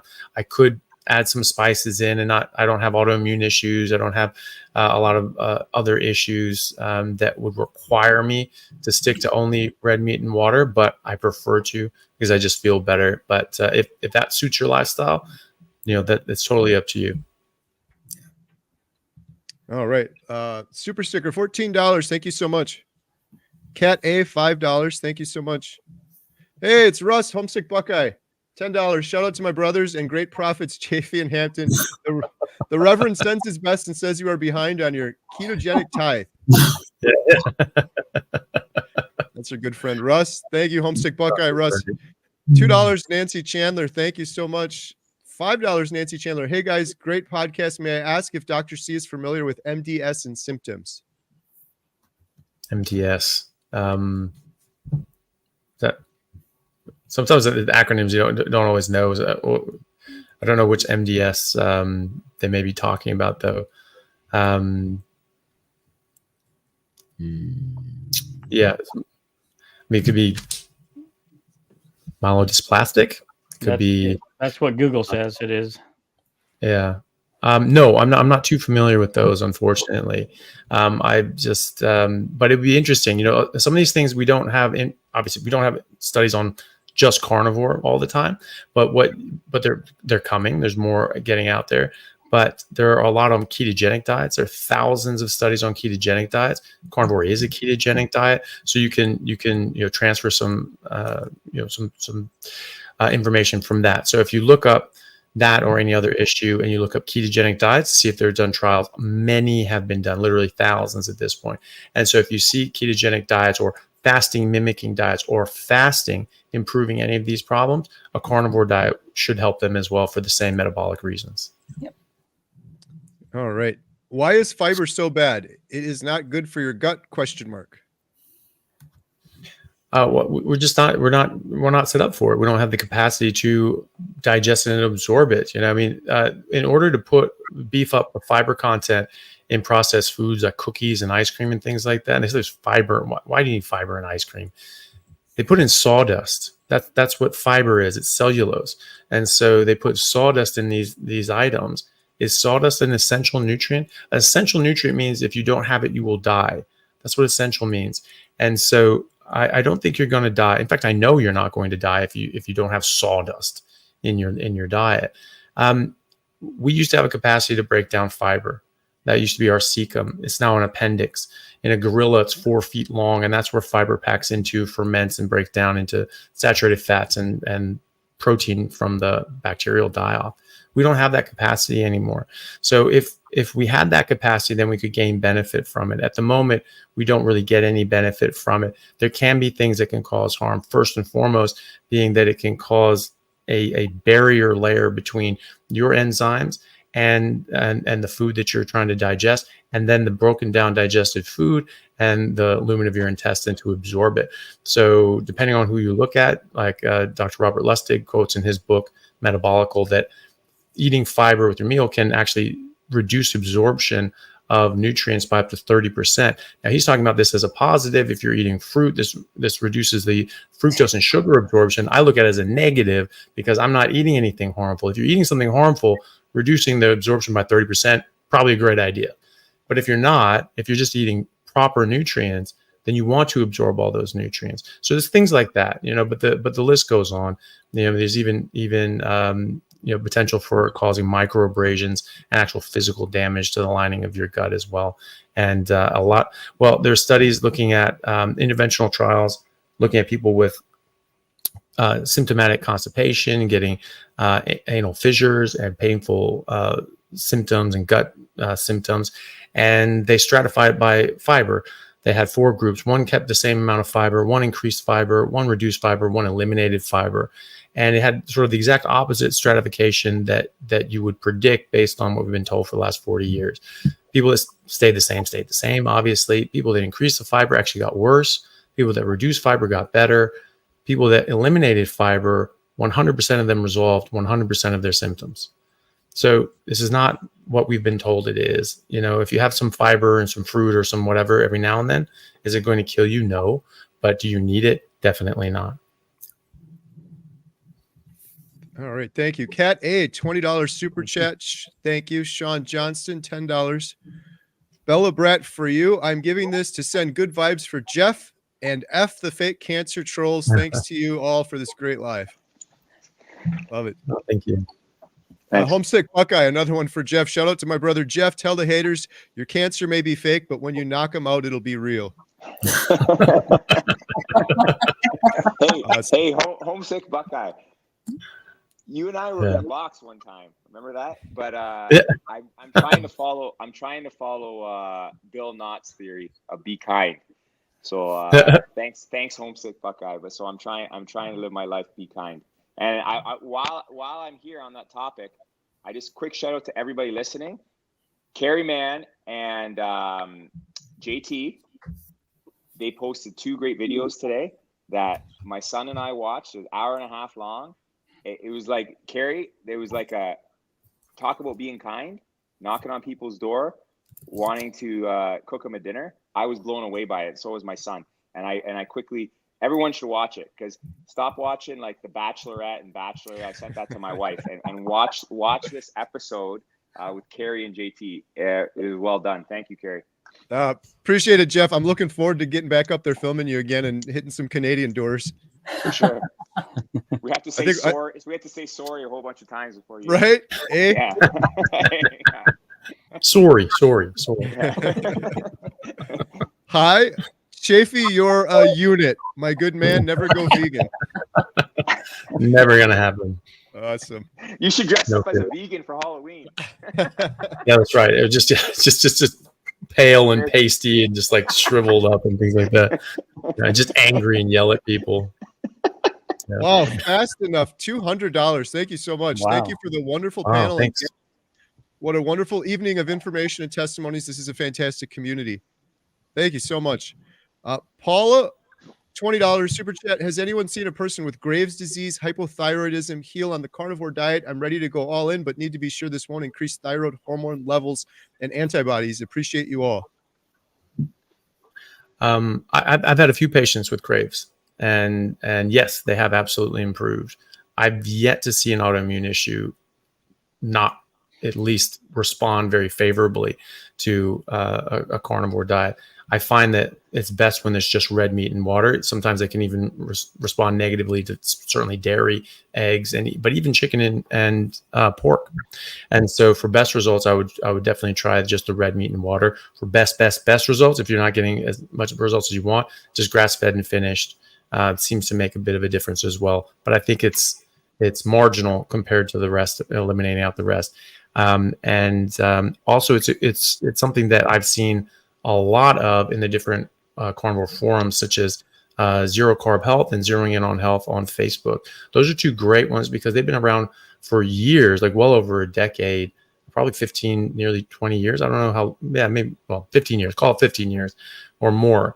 And they have an amazing database. You can just do searches in there for Graves' disease. You will see hundreds of people talking about it and talking about their experience on there. And I've seen so many people respond very favorably to that. So yeah, I've never seen it get worse. I've only seen it get better. And so I think this would be a very positive thing in your life. I don't know if other people have had experience with that as well. Yeah, mine's been anecdotal, but I've had people get better. I agree. Nobody's gotten worse. And I just think but most of my patients may find that they still need treatment. But just like Dr. Gerogia Ede would say, when our goal is not to not take medicine if you need it, our goal is to heal you metabolically. And if we can reduce the medicine burden, that's better than they were before they started their journey. So that's been my overall experience. Yeah. Well, I think that's a very important point too, because some people see amazing results with a carnivore diet, like with diabetes or autoimmunity. And so they go, great, I'm going to go carnivore. I'm just going to stop taking my meds. And then they have pretty bad results with that. And like, oh, why is my blood sugar 150? I was like, okay, well, what are you on medication? Yeah, but I just stopped when I went carnivore. Can't do that. You need to stay on your medication. You have to keep going. Eventually, you might be able to reduce or even eliminate your medications, but you have to do it in a structured fashion. You have to do it when it's ready. And so keep taking your medications, keep using the treatments that your doctor has prescribed. But this is a very, very, very strong adjunct. And it could be that it ends up replacing the medications that you're on, or even eliminating the need for the medications. But it's going to be a transition, and you can't just drop off overnight. And real quick, Dr. E, I remember when we did our podcast literally 2 years ago, and at the time I wasn't carnivore, and I told you, I said, guess what? You're going to talk me into carnivore. Well, you and Dr. Chaffee and the rest did it. So, but could you just briefly, I think you shared what percentage of patients tend to, get off medicines versus, improve. Could you just briefly tell, because I think people need to have a sense of what to expect. Yeah. So, and I want to make clear that these are people who have stuck with the dietary changes, right? Yes. So, and to be very honest, not everybody does. And I think that's important to point out. So, but when people are able to adhere to a much healthier diet or the ketogenic or carnivore diet, I see really good results. So I see people who have not yet started medications do not need to start medications. So they're able to avoid starting medications in the first place. And people who are taking multiple medications, even sometimes very high doses, some of those people are able to reduce either the number of medications they're taking or the dosage of the medications they're taking. And in some cases, people are able to wean completely off the medications they're taking. And I would say that most of the patients that I've worked with over the years are able to would fall into one of those categories. There are some people, I can't say exactly how many, I've never counted, but maybe if I had to guess, 10-ish% or so of patients who don't experience the ability to to reduce their medications. And so, but the good news is that even in those cases, even in the small percentage of people who still require, even with a healthy dietary plan, even though if they may require medication support, if they can't change anything about those medicines, it's still a really wonderful because these diets, the ketogenic and carnivore diets and similar types of diets that I use in my work, these diets help counteract the side effects of these medications. So it's a really nice combination. It can help the medications work better, and it can help them be better tolerated. So for example, if someone gains 50, 60, 70, 80, 90 pounds on an antipsychotic, and you add a ketogenic or carnivore diet to that medication, you can lose most or all of that weight that you otherwise would have been carrying around, indicating that your metabolic health was really suffering as a result of those medications. So even for people who either want to stay on their medicines or need to stay on medicines, can get tremendous benefit from adding these healthy diets, these healthy metabolic and nutritional changes to their lives, to those medications, and to psychotherapy and other kinds of interventions. So it's not an either or. It's really, really, in fact, the study that we published about a year and a half ago, there were 31 patients who came into the hospital as volunteers with very serious chronic mental illnesses, schizophrenia, bipolar disorder, severe major depression. They were all taking an average of 5 psychiatric medications, and then a very mildly whole foods, mildly ketogenic diet was added to that medication regimen, and every single person improved. Almost everybody lost a substantial amount of weight, despite the fact that they're taking these medicines in most cases that are causing a lot of weight gain. And 64% of them were able to leave the hospital on less psychiatric medication. So it doesn't have to be an either or. It can be a really nice synergistic kind of, the two interventions can coexist and work together. So I think, regardless of what your goal is with medicine, some of my patients don't want to go off their medicines because the medicines have been really helpful to them. And so they just want to feel better on their medicines and be healthier on their medicines. So I think that's a really important thing to remember too. It doesn't have to be all diet in some of these cases. All right. Bella Brad, for you. Wow, $300. Thank you all for volunteering your time. It impacts more than you all know. Wow. Goodness. Thank you so much. So generous. Westfield 90, $5 super sticker. Thank you so much. Hey, Sandra, One Hope for All, $10. Prayers for you, Jeff. Wow, I think we got through the super chats. I got to shout this out again. Change your diet, change your mind, Dr. Gerogia Ede. Dr. Ede. Yes, Kerry. I'm so thankful you wrote this. I can't imagine the amount of work that went into this. All the sources, all the science. It's so engaging. My only criticism is I really wish you would have done it like 20 years ago when I really needed it the most. But I'm so thankful you did this. Could you just, while we wrap this up here, we're getting towards the end of the hour. Where does your passion come for this? Well, so first of all, I didn't know a thing 20 years ago. I would have been completely useless to you. And I mean, passion really comes from, I went to medical school to become a doctor so I could help people, right? I love helping people. My mom loves helping people. She still works. She's 90 years old. She still helps people to this day. She takes care of 2 developmentally disabled adults in her home full time. It's in my bones. It's just my favorite thing to do. I love answering questions. I love helping people, figuring things out.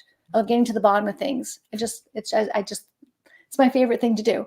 So when I came across this problem that I didn't understand how to solve, I became really curious, and I just really wanted to dig in and see if I could get to the bottom of it. It never made sense to me. Things I learned in medical school and residency about psychiatry, I never really felt like I was really understanding what is going on in the brain. No one's telling me. And it was all very frustrating. And the principles that I was taught, they helped a little bit, but they don't help enough.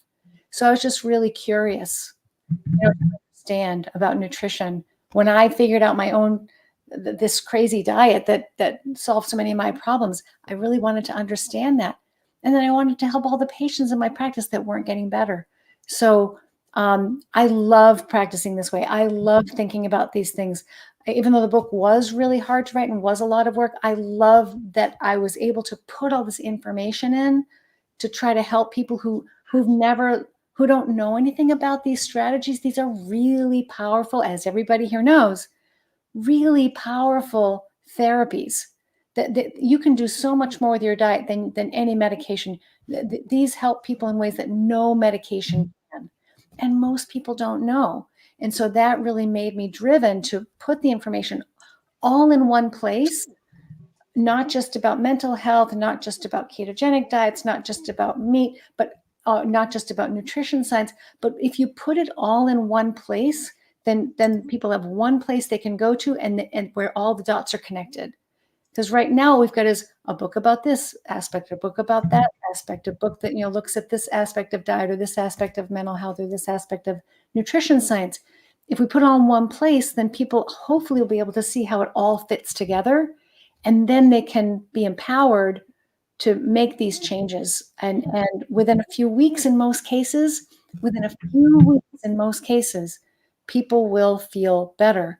And this is once you practice this way, it's really hard to go back to the other way of practicing. I mean, it's a partnership, it's cooperative. It's not me telling somebody what to do and I have all the knowledge. It's me working with you to, get you curious, and then you show me what's possible and you discover what's possible for yourself. And then I learn from you. So much of what's in this book, I learned from my patients. I think this is really important to say, believe your patients and listen to what they tell you and trust them and have faith that they can do difficult things. We can't write people off and say, that's going to be too hard for them. They get to decide what's too hard for them, not us, right? And so many doctors think, I could never ask my patient to give up. Well, that's up to them. Ask them if they think that it's worth doing. People are a lot stronger than we give them credit for. And if we give them the right information, the people who want to do it will do it. And I know most people aren't going to change their diet. It's hard to do. A lot of people don't want to do it. But there are people out there right now who think they're doing everything right. They really do care. And they're trying all these dietary interventions that they've heard about that don't work. And they actually do care, and they will do. If they have better information, they will get better results. And so for all of those people, that's what this information is here for. And that's what gets me up every morning is making sure more people know about this, just in case they want to try it. So have those options, have real options that actually are worth trying. Awesome. I love that. So one last question before we possibly wrap up. This is a question for the panel.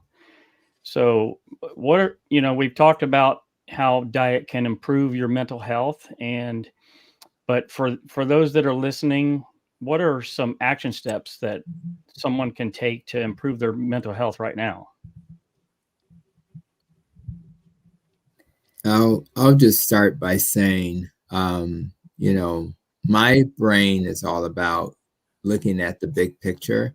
And one of the messages I wanted to share tonight was this idea of this is a soup, right? So one of the things that the Dr. Ornish study was criticized for when he talked about, plaque regression and things like that, is that they didn't factor in, we did meditation. We reduce stress. We make sure they had enough sleep. They exercise. Is it the plants or is it those other things? And I just think when people are thinking about ways to live longer and be healthy, I need you to think about all the things you can do, as is what Jeff is trying to do. He's like, hey, what else can I do? Because carnivore is not enough. We need to do all of these things. So I feel like my marriage is so much better because I have a therapist to talk to. And I just feel like I need to talk to somebody. She needs to talk to somebody. I need to talk to somebody. I think that medicines work for people sometimes, so it's okay. And if you're going to bridge it out of your life, you better bridge it. Take your time and ease it out. And then there's other modalities for mental health. You know, cognitive behavioral therapy, that stuff works for some people. You know, they have EMDR and all kinds of things. So when you think about healing, I want you to be like Jeff. I want you to think about all the various ways you can heal. And because you won't even know it's going to help you if you've never tried it. I mean, I was a plant-based guy for years. Then I went low carb, keto, and carnivore. And if it was not for experimentation, I would have never landed here. And I think this is the right place for me to land.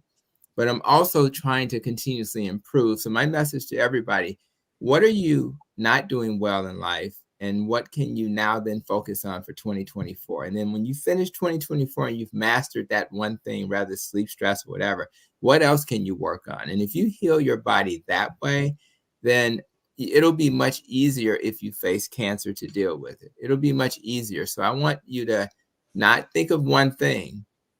Think of all the things you can do. And if you do that, I think that your mental health will be where it needs to be. Amen to that. Awesome. Yeah, definitely. Dr. Ede, can you answer that? What could be some possible action steps that somebody can take right now to help improve their mental health? Yeah, so I think the first thing, especially if you're starting from a regular diet, is just to switch your diet to whole foods and get all of the processed and factory made ingredients and foods out of your diet as the very first step. And that's not easy to do. It takes some practice, but that alone can make a big difference. And that is something all of us should do, regardless of whether we feel healthy mentally and physically right now, because that's going to reduce your risk long term for all kinds of problems. So step one is always take the junk out. And then once you get good at that, you can make some next steps. There are lots of steps you can take towards a healthier diet. And I really think the other piece of the puzzle is just stay open-minded, stay curious, stay positive. Get yourself tested for insulin resistance and nutrient deficiencies. I show you how to do this in the book. Figure out where you're at right now, and then chart your course. Where do you want to be? So where are you at now? Where do you want to be? And that way you grab that wheel and you take control of that car and you decide where you're going to go. I mean, I can tell you what I'd like you to do, but it doesn't matter. You get to decide where you go and how you get there. And so we're just giving you, all of us here, we're giving you a map, but you get to decide not only where you go, but how fast you go. And when you want to leave. So I think that, remember, you're in control of this. Health is not about doctors telling you what to do. We give you information. We're advisors, we're counselors, and we're partners in your health, but you are the one in control of this. And that's what makes it so hard, but that's what makes it so great. Because if you get better, you're going to feel so proud of yourself. You're going to know that you did that. And nobody can do this for you. So, if you think you've tried everything already, hope is on the menu. That's what I like to say. Hope is on the menu. You think you've tried everything, you're wrong. There's so much more you can do if you stay open-minded and curious and positive, and just take an experiment, take a discovery approach, a curiosity approach to it. Keep your mind open. Yeah. I love that. I probably don't have anything to add to that, really. I mean, I agree wholeheartedly with with both of those statements.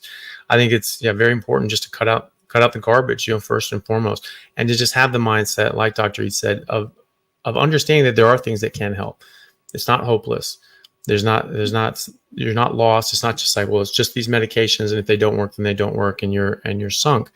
That's not true. There are things that help. There are things that have helped a lot of people. So be hopeful. And maybe it's not something that you can do in effect, but at least it's out there. And I think a lot of people, once they see that and they understand that, and they go like, okay, I want that. Just like, we've had people say, tonight, it's just like, hey, I saw Kerry and I wanted that. I wanted that energy. So I went for it. Sometimes it just takes that bit of an impression for people to really get it. and take it seriously, sometimes it's like, well, that can't possibly be. Whereas if they saw the contrast and they saw like how much this could help them, I mean, they'd just be running after it. And if I knew how good I could feel by eating this way, there's no chance I would ever have eaten any other way my entire life, but I just didn't know about it. I didn't know about it until I experienced it. And now people are learning about it because people are talking about their experiences and they say, okay, I want that. So just understanding that there are things out there and like we say, take a sky view on this.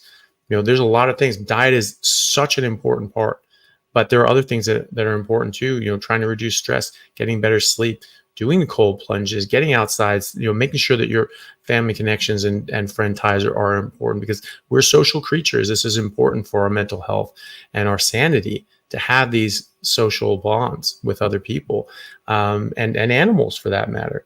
And at the end of the day, we work for you. Doctors work for you, and you are the boss. You go in there because you need help, and you're asking.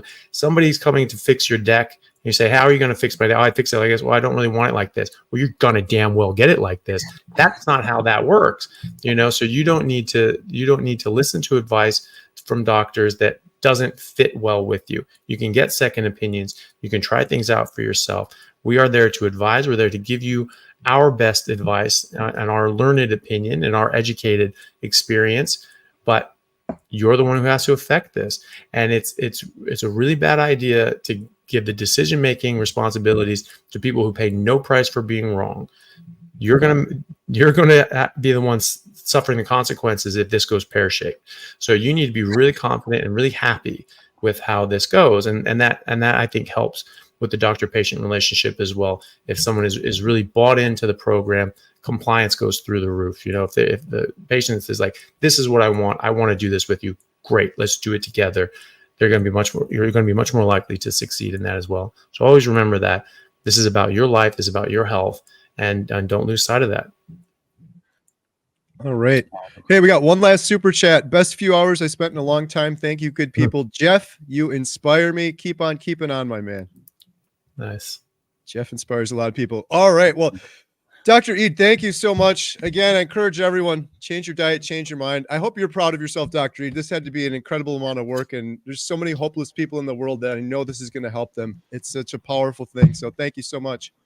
If it helps, that'll make me so happy. Thank you very much. It was really, really kind of you to invite me on this evening and to be with all of you. Thank you. And thank you, Jeff, and everybody else who shared your incredible stories. I'm leaving feeling even more inspired. Yes. And thank you, Dr. Chaffee. Thank you, Dr. Hampton. You guys are amazing. I have links in the description below for all of these channels. Jeff too, Adam, Carnivore Today. Shout out Lynn, Midlife Carnivore. She's helping us with all the super chats in the background. So yes. Thank you all so much. Does anyone else want to add anything before we wrap it up? Yeah, I just want to just a bit of a shameless plug. I'll be putting my interview with Dr. Ede up on my channel this Sunday in the US, Monday morning in Australia. So if people want to come see that, I welcome you. I always do premieres, so I always do it sort of live, and everyone's welcome to join and sort of chat live in the text and as we watch. So if people want to see more of the good doctor, that will be this Sunday coming. Awesome. Love it. And one more thing, guys. I was just looking at Amazon. It's the #1 keto book on Amazon. #1. Nice. So congratulations, Doc. Awesome. Thanks to all of you. I'm sure that's because of all of you. Thank you. I just want to say thanks. And it's been a pleasure meeting you, Dr. Ede, and Dr. Hampton and Dr. Chaffee. Thank you so much. Dr. Chaffee, I'll see you in like 7 or 8 hours. And I'll be wearing my black Adidas hat. Yeah, nice. All right. Thank you, everyone. Have a good night. Bye. Thanks, everybody.